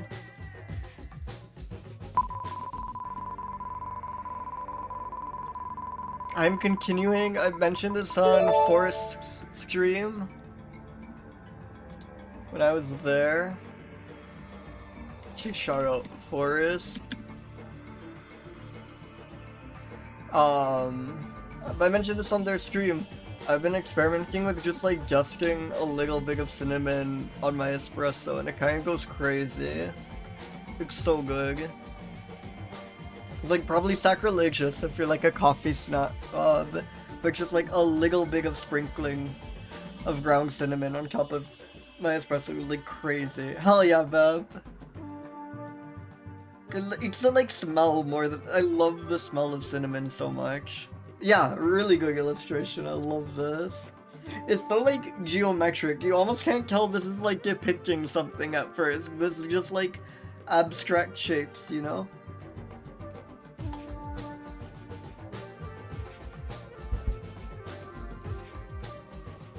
But yeah, the big thing I think is to not go crazy with the cinnamon or it'll overpower it. I'm really just like tapping the like shaker of cinnamon on top of it just so like there's just like a tiny bit of like it sprinkled along the top, and then I like just drink it like that, you know? Is that, yeah, I guess the sigil phase, and like this is something you draw to summon a creature or something.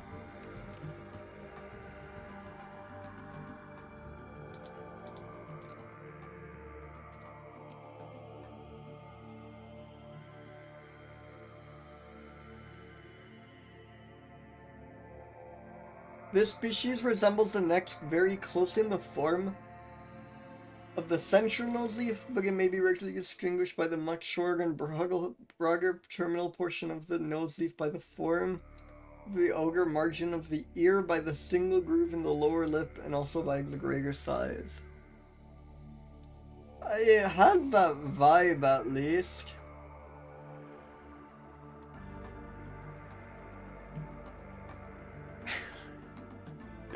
Believe it, this from experience.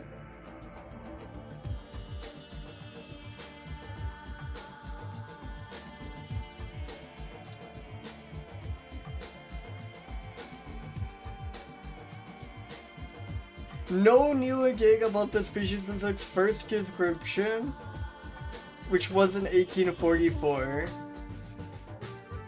Yeah, known only from the holotype collected in 1844. Okay, that does not bode well.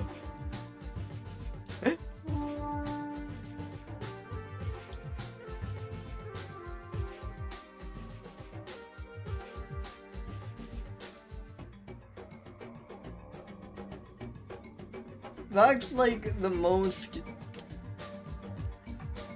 18, like we've had several only known from its holotype creature, and several of them have been like 19th century ones. 1844 is pretty damn old though. I feel that's about the cusp of when we started paying any attention to animals at all, you know? They actually tried to document the different species.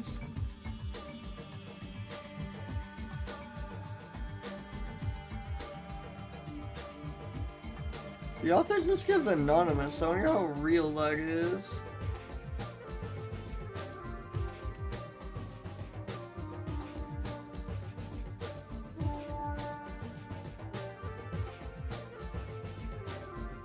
Yeah. Yeah, this one seems pretty extinct.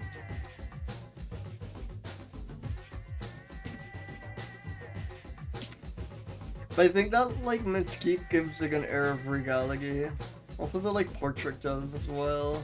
No, this has been very distressing, if anything. Is there any description of its coloration? Its vibe is extremely rusty. Dorsal pelage is brown, ventral is light brown. That could even be rusty.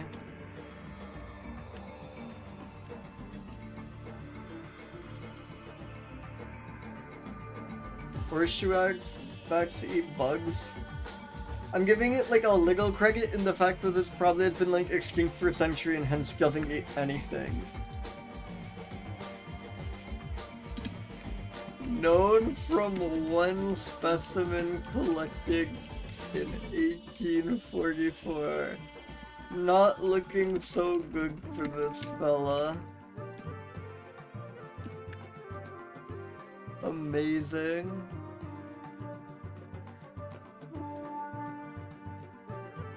maybe. It feels that way. It's just like a one-off guy. It's just like one really weird horseshoe bat. Kadarsanomys sodyi.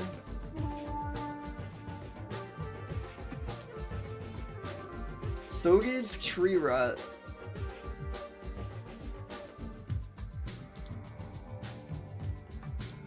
I love when they just. Oh yeah, this blocks here, I think.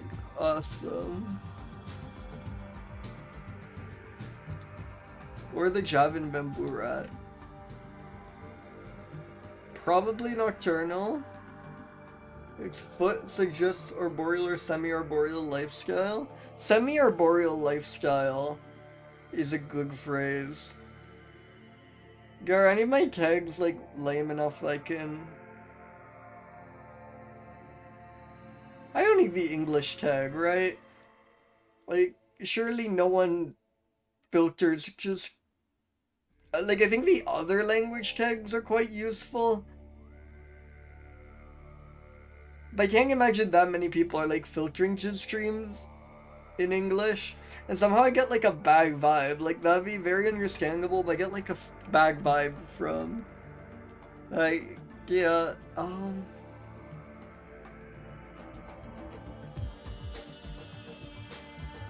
Yeah, no one needs to know my streams in English.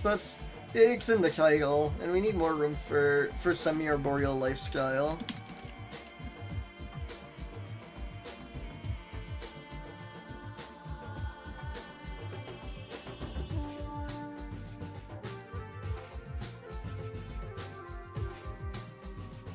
Egg has been agging. Oh, no, it has not been agging. Invalid characters.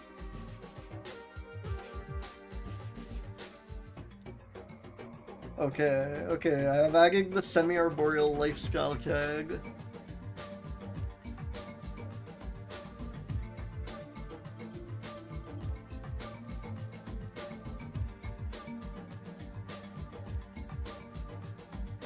We're caught on gag. Most specimens were caught on gag, or more or less decaying. Hey, Pink, good to see you. Welcome in. Really great to have you here.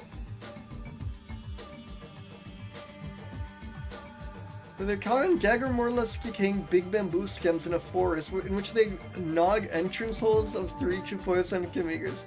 So they like move into dying bamboo, or maybe the fact that they're moving in kills the bamboo, but they do seem to just like live in holes in gag bamboo. Wait, cause it says something about there's no indication that the tail is prehensile. I got excited for a second.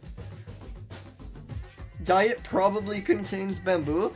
That's the life. It's happened for few mammal we've gotten, but when you're like food is also your home, that seems like extremely chill, right? You just sleep and you wake up and you're just like surrounded by dinner.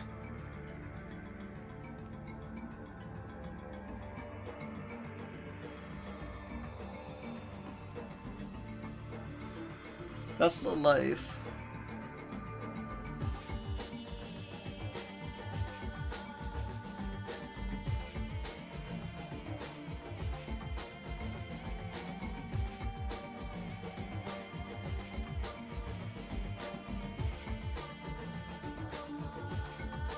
It is just fancy grass, which is crazy. I mean, all the like tall grasses and reeds and stuff, like grass is just such a diverse family.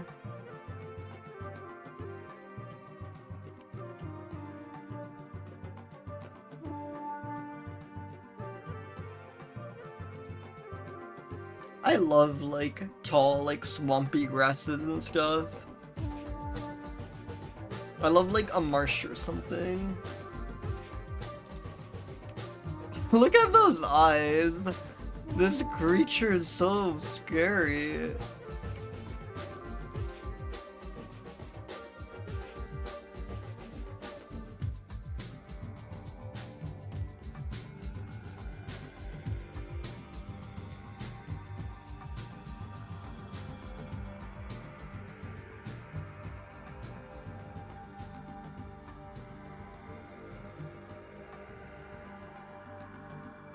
There we go.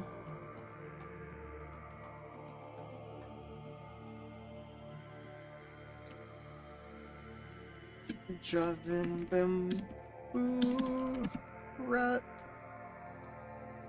Used by Tony Lovett. No, it looks cute, much too scared. It does not look regal at all.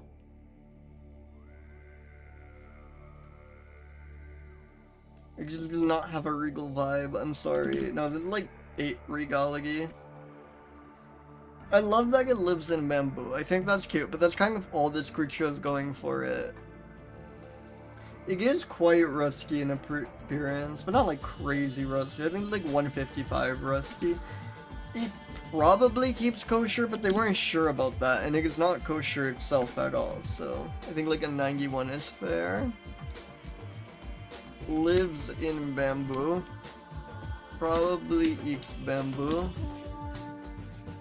Having your host be food seems pretty chill.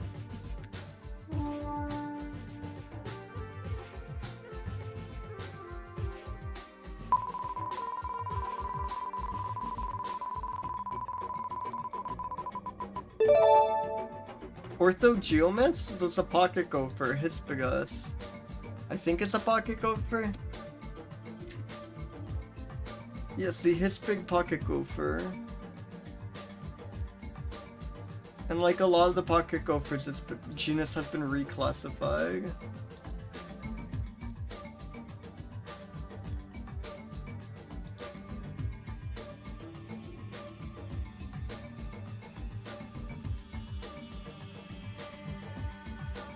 Whoa! Look at that! It's crazy coloration. It's like, you can't see it in most of the images. I wonder how common that is on pocket gophers, but like, look at that weird, like, cream colored stripe, and then this like rump is black even though it's like, front is all brown? Bizarre. It does seem quite big. Yeah, the teeth are terrifying.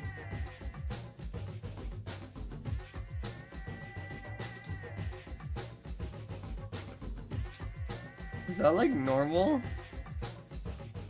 No one's commenting on it. Maybe that is normal.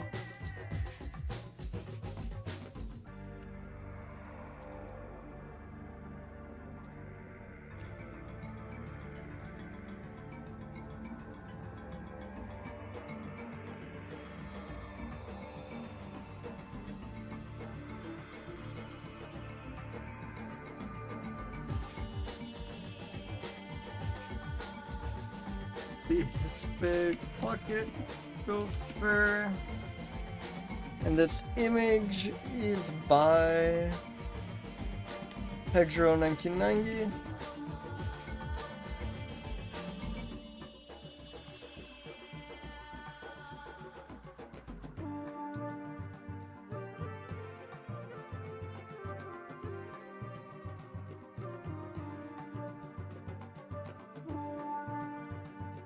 God, there's like zero information about this.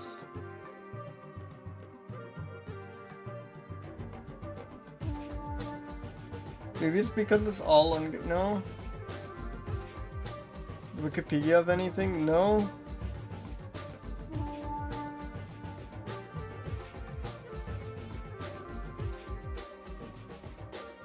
Maybe it has other stuff over here? Nope.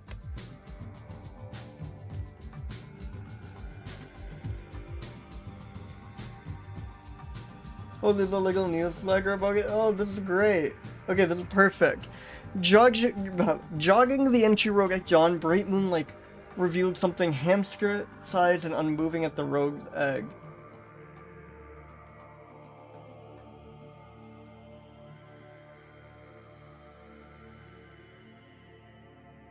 This is what? Whoa, chooses their pocket gophers.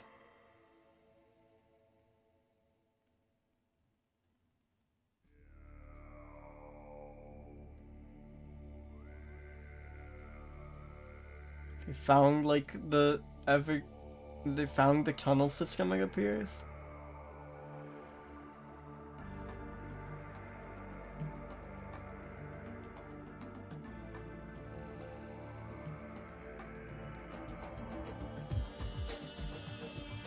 Well, they have terrifying traps for them. The pocket gophers topple banana tree.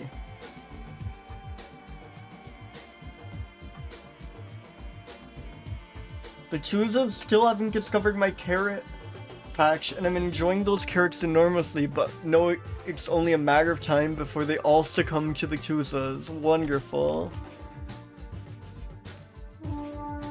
You know, it's regal. It's regal in like a fucked up inbred Habsburg kind of regality, you know? It's like very strange. Pleasing, it's kind of fun. A little bit. They're not kosher to eat. What are pocket gophers themselves eating though?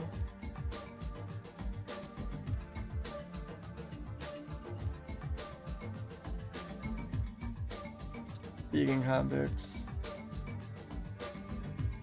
Herbivores who feed on corn, grassroots, cassava, rice, and sugarcane. So they themselves are kosher.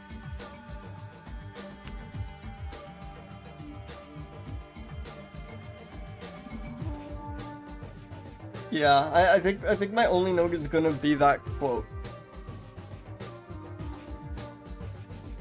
This is beautiful. The choosers still haven't discovered my carrot patch, and I'm enjoying those carrots enormously. But no, it's only a matter of time before they all succumb to the choosers. Succumb to the choosers is such an insane way of putting it. I love it.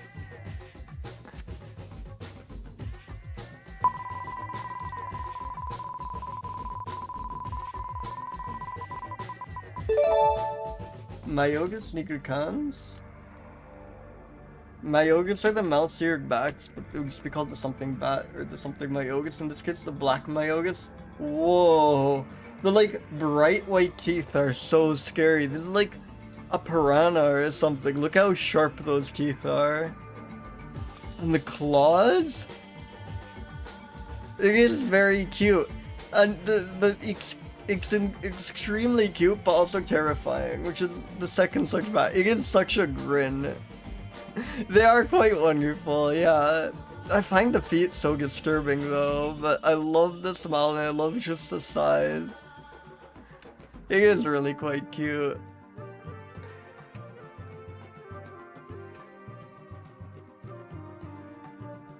Yeah, 2 inches.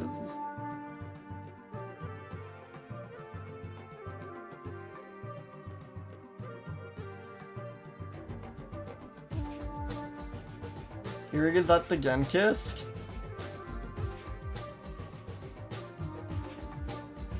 Crazy illustration. Did they give it like lipstick? Wonderful.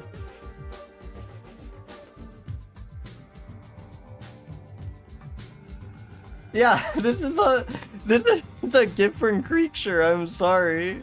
You drew another bat here. That is like, yeah. Primarily insectivorous for us, but with few cases observed through consumption. Everything eats them, or like infests them. Yes, exactly, Molive. That is like, yeah, like Resident Evil, like crumped up piece of paper note or something. Yeah, like Silent Hill.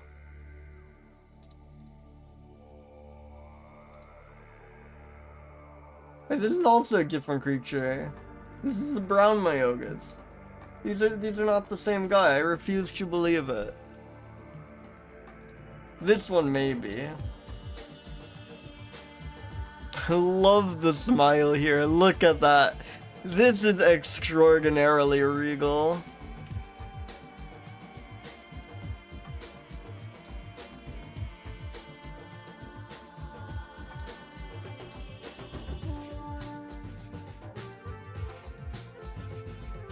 God, it's so cute the way it's clambering.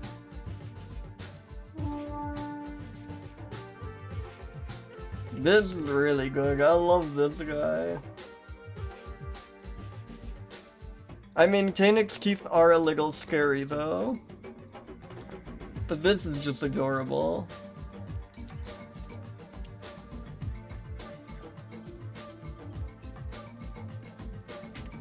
I really want to see a bat. Hey, welcome in, Bug. Welcome, welcome.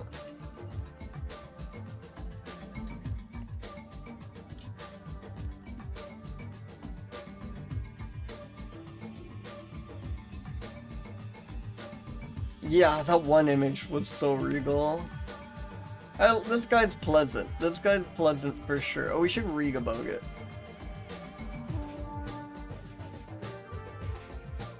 Emerge before sunset. Routes include hollow trees, under foliage caves, rock crevices, buildings, bridges, and mines. Virtually every tropical and subtropical forest formation, savannas, wetlands, scrublands, agricultural landscapes, and peri-urban areas from sea level up to elevation of 2,500 meters. Wow.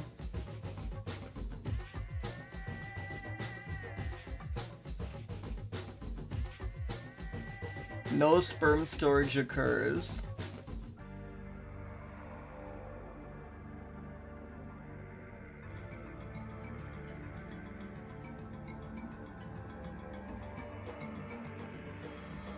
Most eats bugs, but occasionally will eat seeds. Yeah, no sperm storage occurs.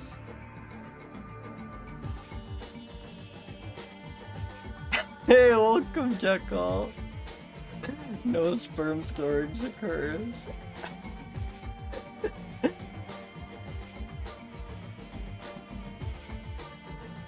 No, not Rusky. They don't keep kosher, but they don't exclusively eat bugs, so they get a tiny bit of credit for the occasional seed they eat.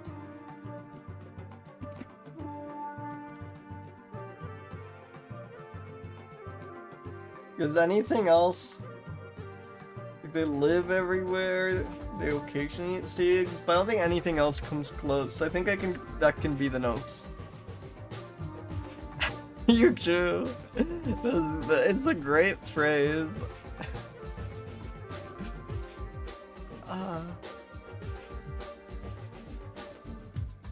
Let's spin a mammal.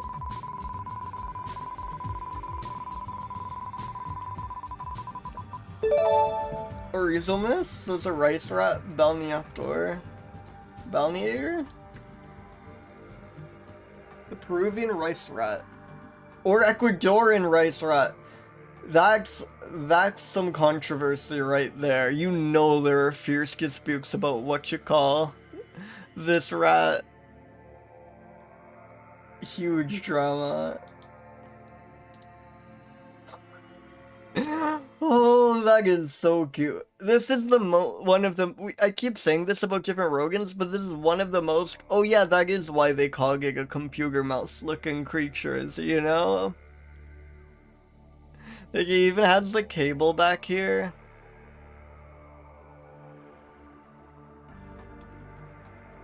Holy shit. For being like the only Fogo, I guess we have one other one that's like not research grade. For being the only Fogo of this creature, this is like an astonishingly good Fogo. I feel that happens sometimes, because like with the rare creatures, it'll often be like a trained wildlife photographer who captures the only picture. Yeah, excellent shape. Yeah, this is George Brito, who's like done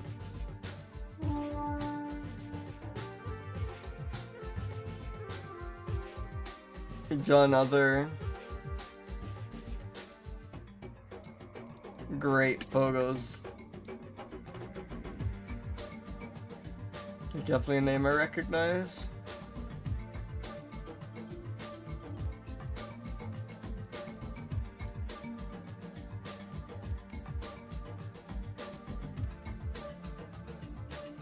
I'm not taking sides here, okay? Yeah, I could like so easily imagine a crown on this creature, so I'm giving it like a regal score just for that. Terrestrial. Havoc type localities rainy, cold, and windy. Poor thing. Faces taxonomic uncertainty, and there's no recent information on its natural history.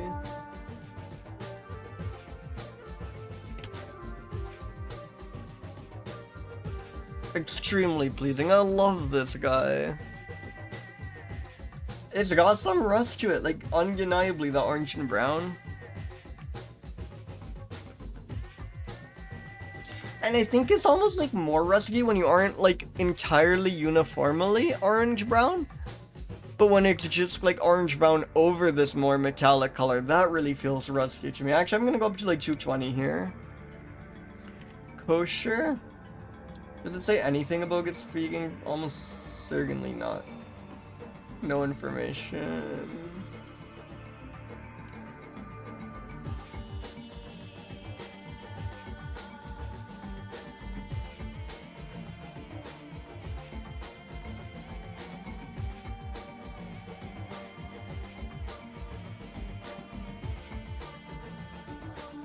And it's the only member of its genus.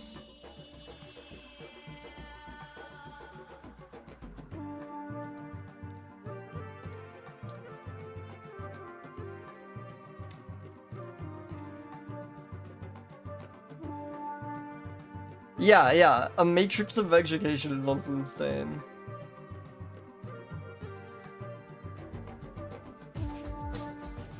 Primary area. Herbivorous, omnivorous, or carnivorous. Okay, we just have no idea, I think. So it might keep kosher, it is not kosher itself to eat. I think, like, that is fair.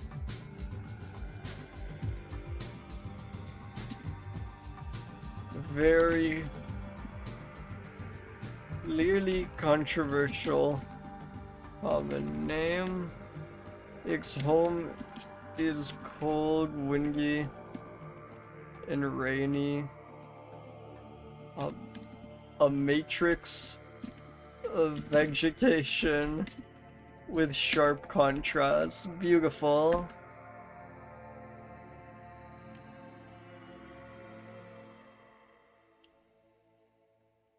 We'll spin another mammal.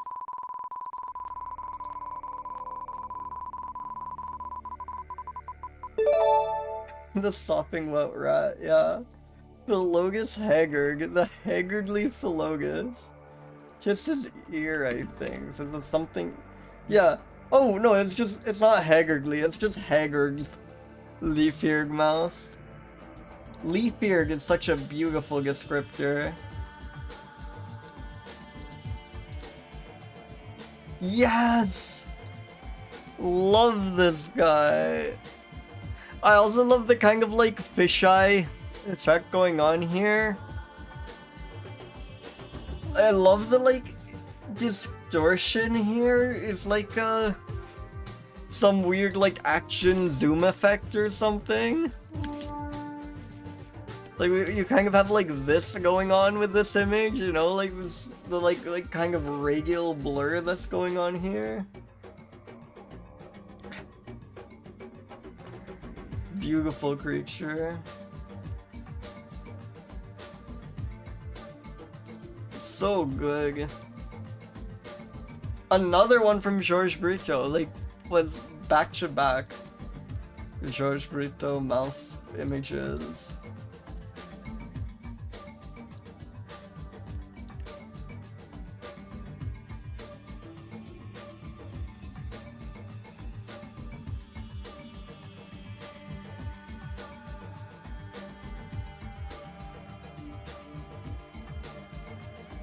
We don't even need to change the image attribution, that's amazing.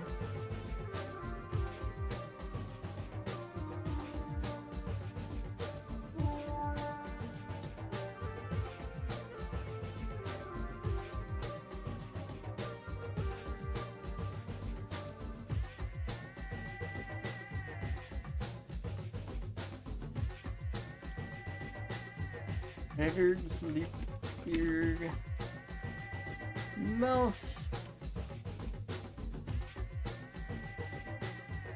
Lives in upper slopes on both sides of the Andes.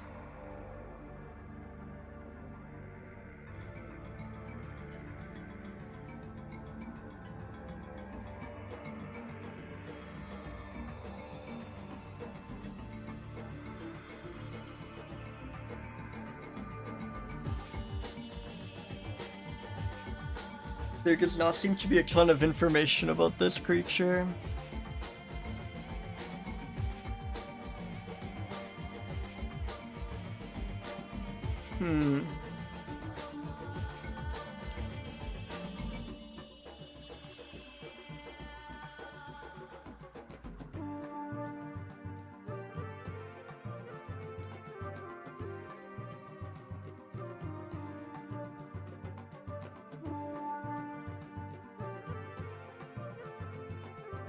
What's up, Bunyan? Do you know anything about food vegan? No information. What about just leaf-eared mice in general?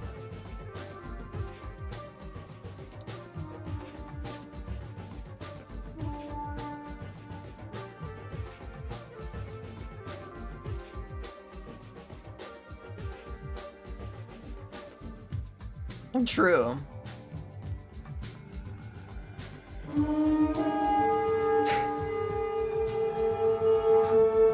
Hello, Sheriff Ren. That is the Sunga skink badger. I love the Sunga skink badger. A mammal indeed. I dig. That is the Itukikuk. I forget the that name, also known as the southern marsupial mole.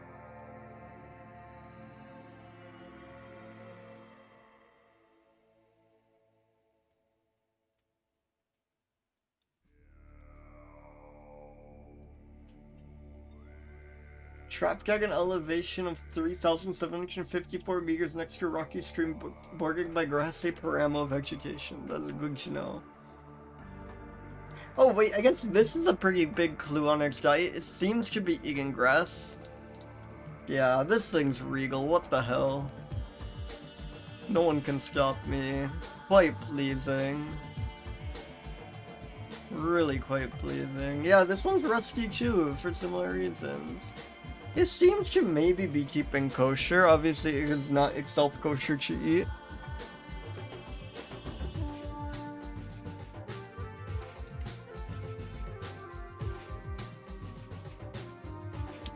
We found one in 1978 at an elevation of 3,754 meters next to a rocky stream bordered by grassy paramo vegetation. And then other note is leaf-eared mouse. There we go. Let us spin another mammal.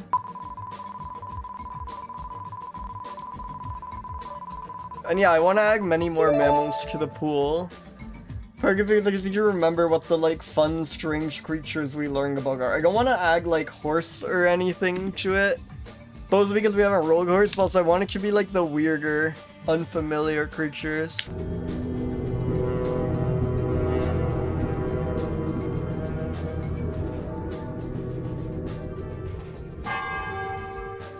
The bicolored shrew. These shrews often emit a shrill, twittering chatter. Wonderful. Pretty big range for a shrew. Yeah.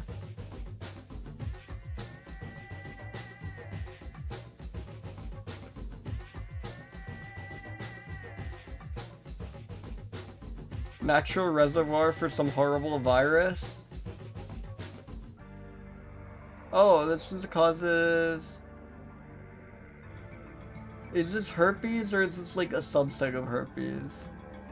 But meningoencephalitis, wonderful. Yes.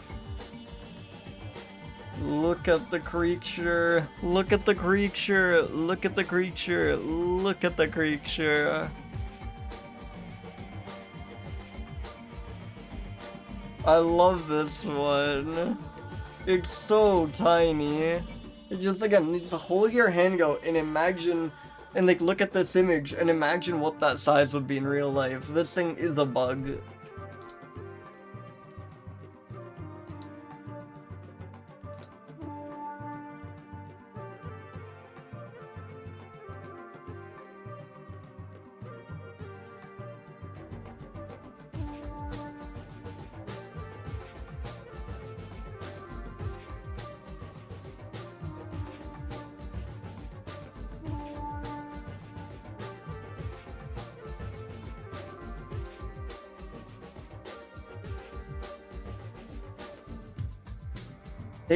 Also, I love just the like Oreo colors. Like, I love that it's just like this extremely like bicolored shrew is right. It's just like this extremely abrupt switch from being this is like an orca, you know? Just like suddenly goes from like black fur to white fur. It's so dramatic.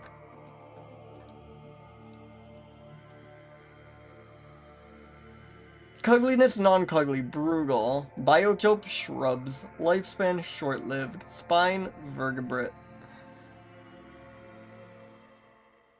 Activity peaks at twilight and before sunrise. True.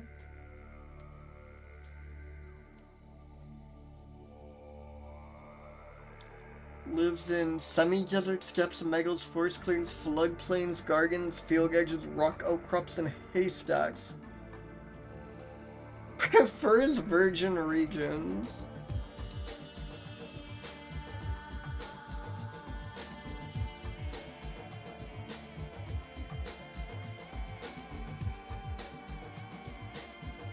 Index most of... Go evening, Greedro! Welcome, welcome. Index most abundant places, it's the 5th most common in the community of small mammals.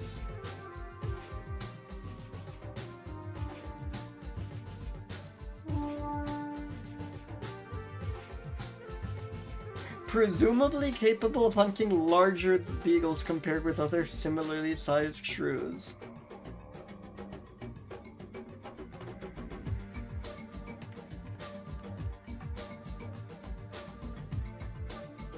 Regal? A little bit. It's like it's holding itself so high and it's capable of eating the bigger beagles. Yeah, this one's pleasing.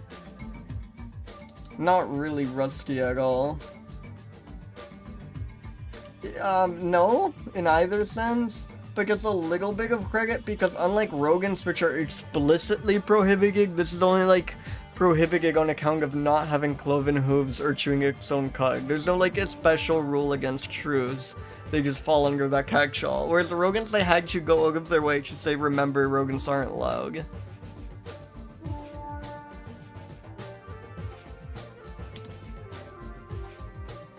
Awesome color scheme. Non-cuddly. What was the shrub thing? Biotope? Shrubs. Eats bigger beagles. Probably. Than others. Beautiful.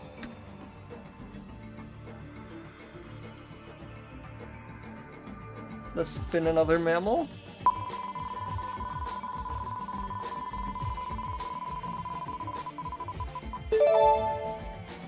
Paradipus? Ctenodactylus.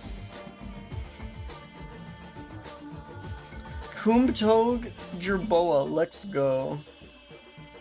Comb. I don't know why I said comb. What the fuck is comb? Comb-toed jerboa.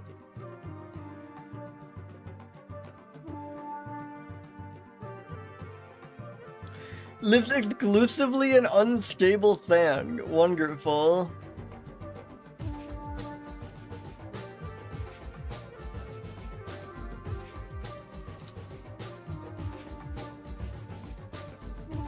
So it's like there's like no observations.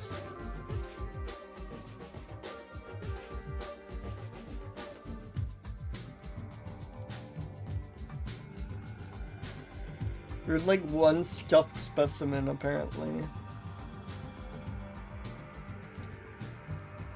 Yeah, what the hell? That's awesome. Those feet are crazy.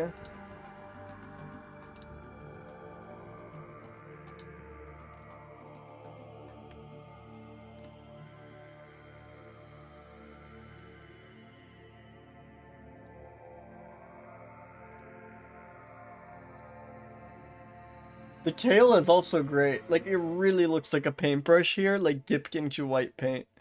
Yeah, it's just wearing sandals.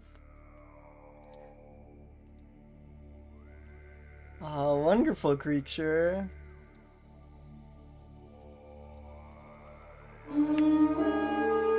Hello, honey possum.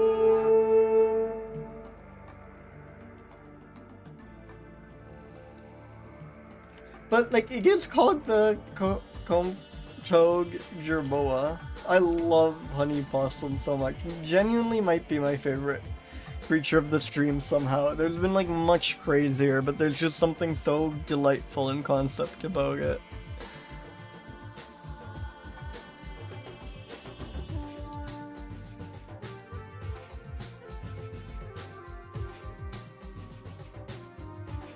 Burrows are placed on slopes of moving sand dunes.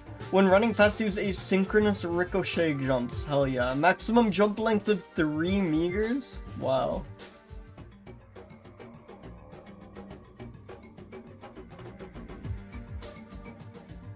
$3 meters for something this size is insane. Because they're like 14 centimeters tall, right? So that's like jumping 30, 40 meters for us. Wait, there's no way they're 14 centimeters tall. Isn't that like giant for a jerboa? Are jerboas really like 6 inches tall? I guess it's not like crazy, but still.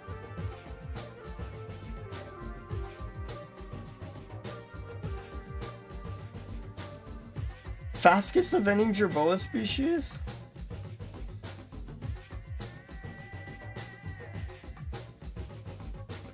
But wasn't there that one jerboa that like ran at like 40 kilometers per hour or something?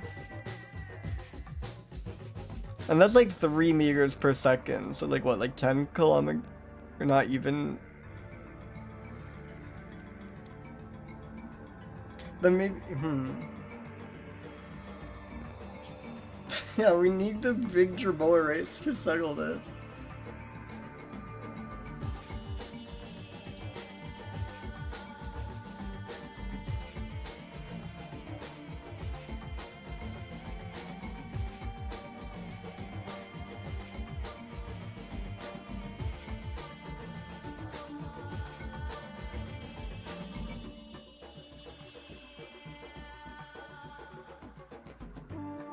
Food habits. Completely herbivorous. Okay.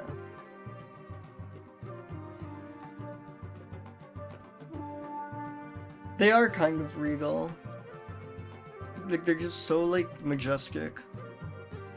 Yeah, pleasing as hell. Love it, jerboa. But I'm kind of mad there's, like, no photos of this one, so it loses points for that. A little rusty. It seems to keep kosher.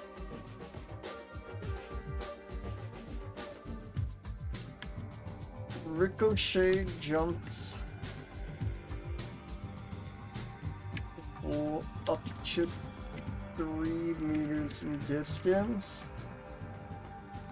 Lives exclusively in shifting sands. I love that. Crazy feet and tail.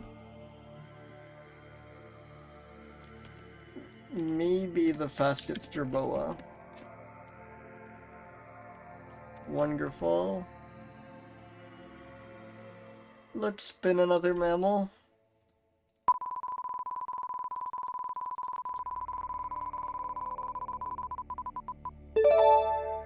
Calithrix? That's some kind of bag. No, I always think it's a bag and then it's not. I give up. Maybe it's like a possum or like it's a marmoset. There we go. I always get thrown off by but let's go.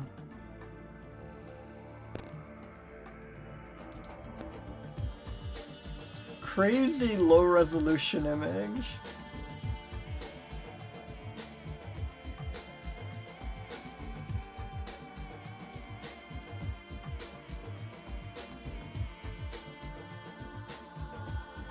Just for the whole genus. Wait, does it not exist? Excuse me? Is this not on a naturalist? Oh. Wait, maybe it's under this? Yeah, I think they've like moved this genus. Wait, which mammal did you Grammomys get?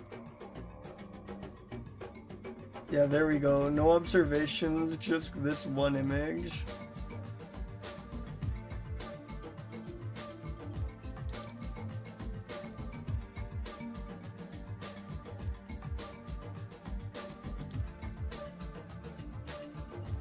So this image is all we have to go. Oh, the Sunga. The Sunga skink badger. Let's go. Wait, is this one real? Thank you, Stock Photo Agency.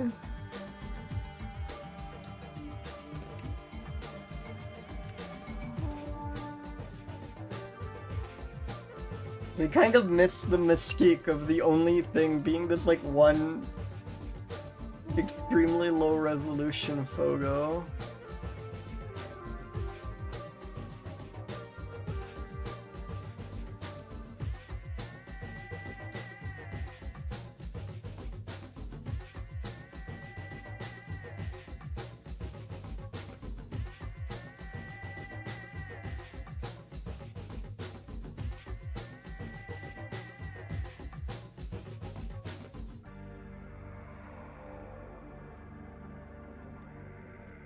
By Nick Gordon.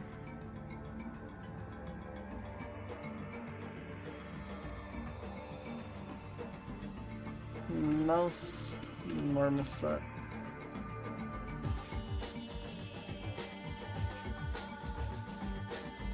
No information about its activities. Lives in dense rainforest. Eats small fruits, nectar, gums, and small animal prey.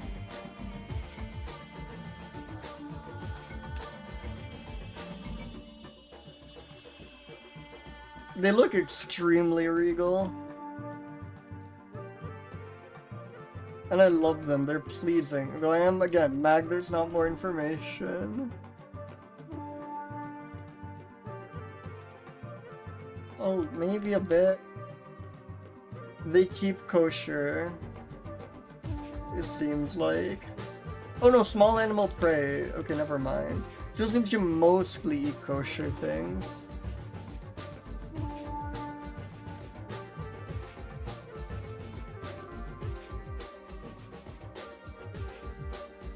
Ears are surrounded by heavy tufts of silvery brown fur that unusually held erect. The overall impression has been described as neatly trimmed.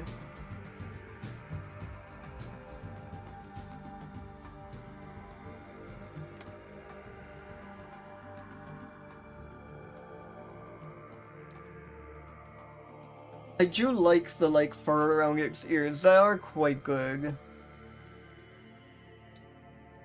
Its ear fluff is unique, kind of awesome.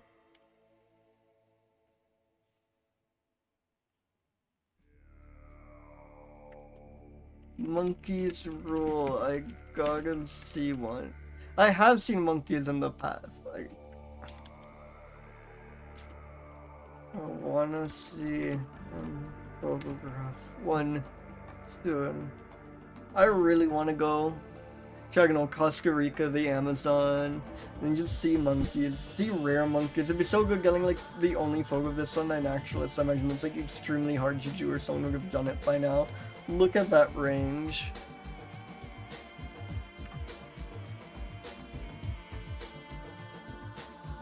Amazing. Let's spin a mammal.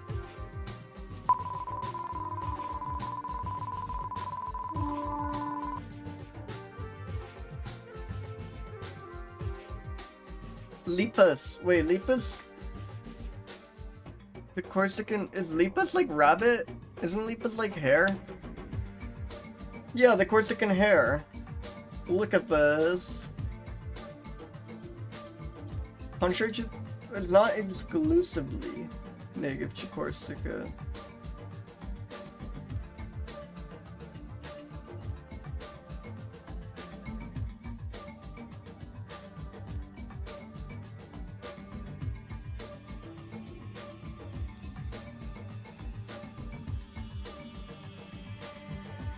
Also known as the Alpine hare.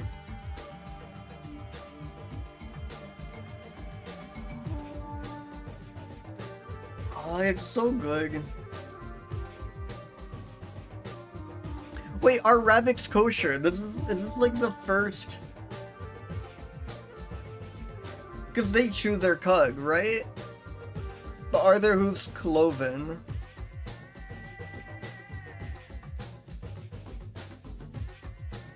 Is a rabbit kosher?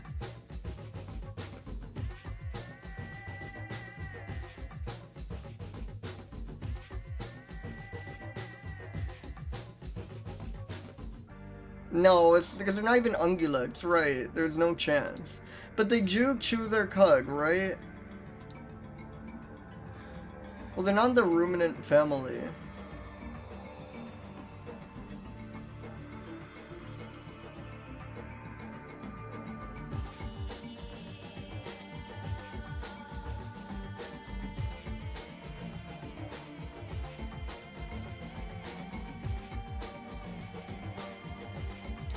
Isn't that like classic rabbit thing to do? To like eat stuff a second time?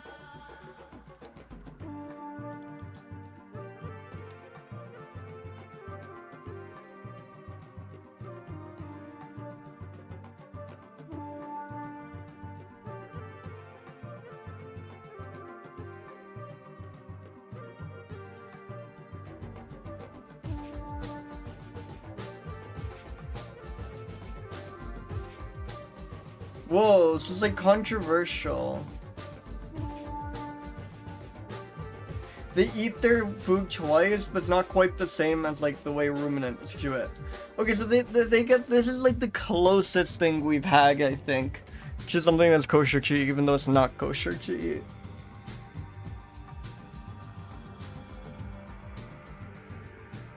It's not a subspecies. Everything I found says because they don't hybridize with the local European hares, they are their own species. Yeah, it seems like in the past it was viewed as a subspecies of either the European or Cape hare, but now treated as a full species that does not appear to hybridize. And anyways, GBIF just fully lists it as its own species, and that's always the authority we go with, right?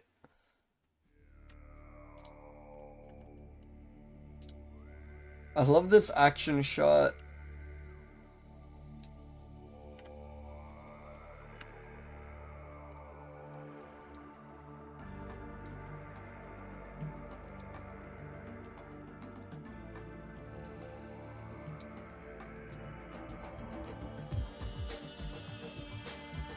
Which by Thomas Galuski.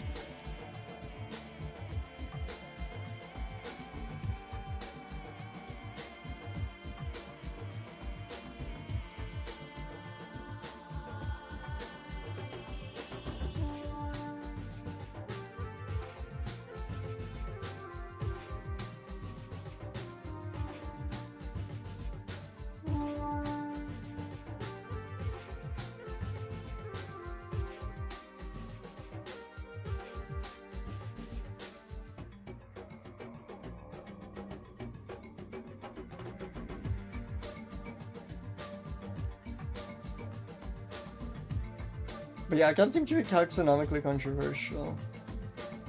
70 species of plants during the year. This blows that bag out of the water.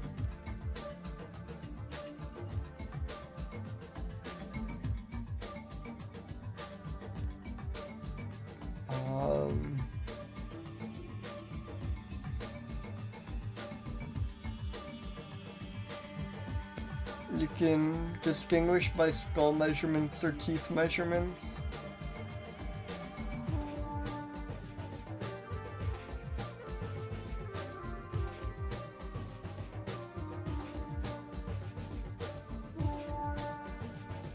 Yeah. I think it's kind of regal. It's quite pleasing. Hares kind of freak me out a bit. Like I love rabbits, and hares are just kind of like uncanny valley rabbits. But they're still quite good. It's got some rust to it. It is not kosher, but its diet is entirely kosher, and I think it's closest to being kosher, and that I almost choose its own cog.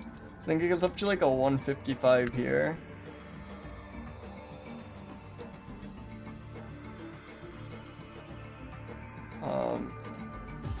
Taxonomy, controversy,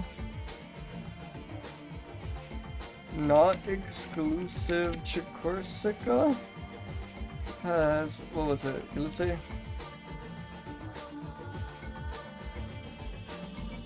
Yeah, has smoother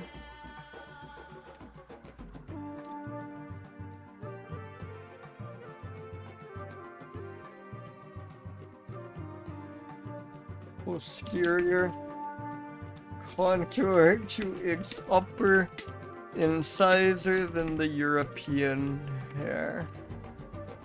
Wonderful.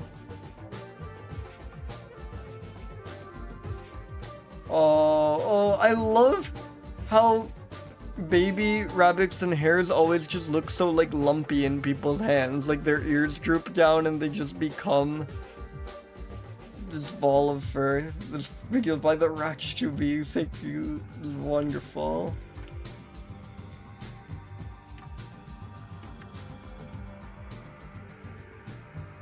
Or I have something coming up, so I'll have to call it soon. Maybe we can do like one more spin. Last mammal. Spermophilus is gonna be a squirrel. Orthogeomys. Amazing, beautiful horse relative on Velikine. Yeah. Look at these. They're so funny. Look at those tiny tails. This is like an otter almost. This is like the most crazy proportioned squirrel. The red-cheeked ground squirrel. I can't tell how much of that is this like illustration versus how they actually are. I'm very ready to like open an actual skin. This is the most normal looking creature ever. You know, they're a little bizarre. And they do have the tiny stumpy tail.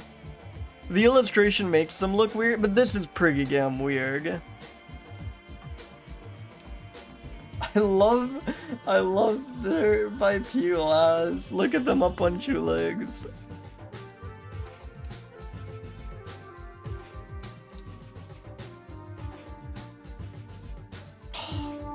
The like raised paw. Chewing on that grass. Yes.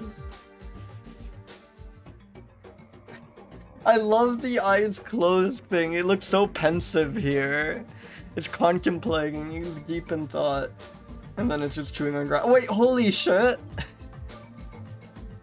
It's kind of soy facing. I love this.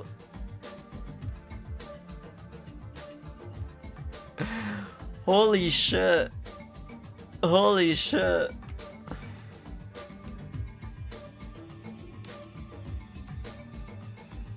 It's so good.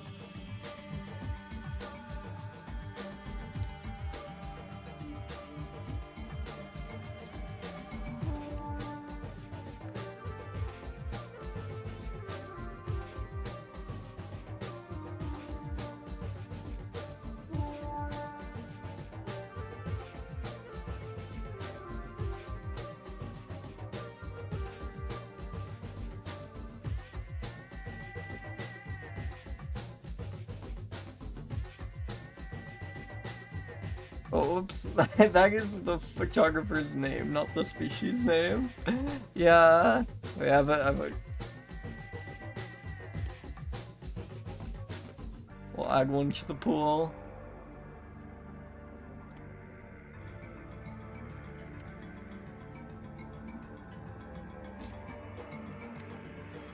The red-cheeked ground squirrel.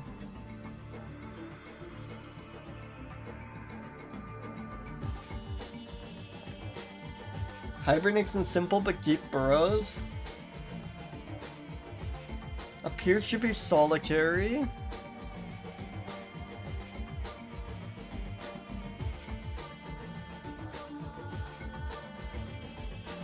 Common through its range and has large populations.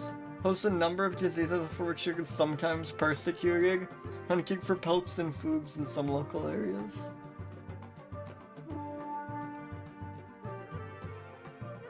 Oh, so it's like a herbivore, but will occasionally insect or scavenge animal matter. We need to incorporate that.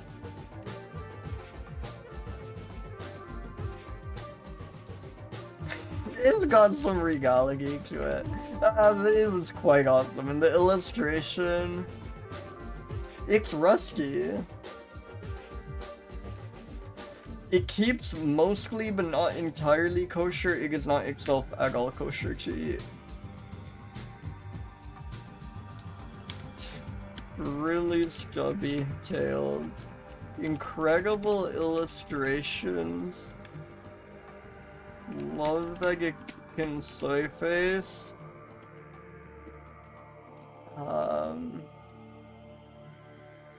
Sometimes persecuted. I think that's good. I think that is perfect. Think if there's anything else. God, that photo is so good.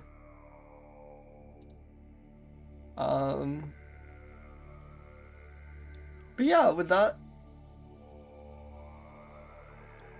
I think I will wrap up the stream.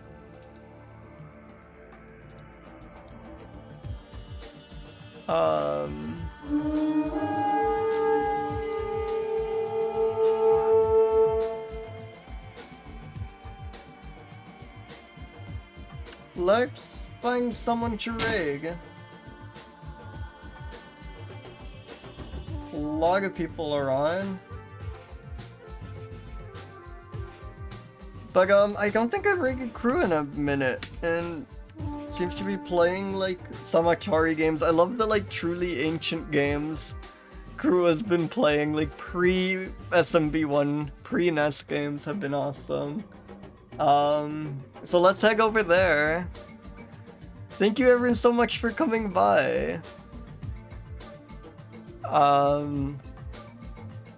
Yeah, this was awesome. It's so nice to be back. I miss streaming. It's been a lot of fun. And yeah, have a good one everyone. I will be back Monday. Until then, thank you for the Muxie. Thank you. Alright, bye everyone.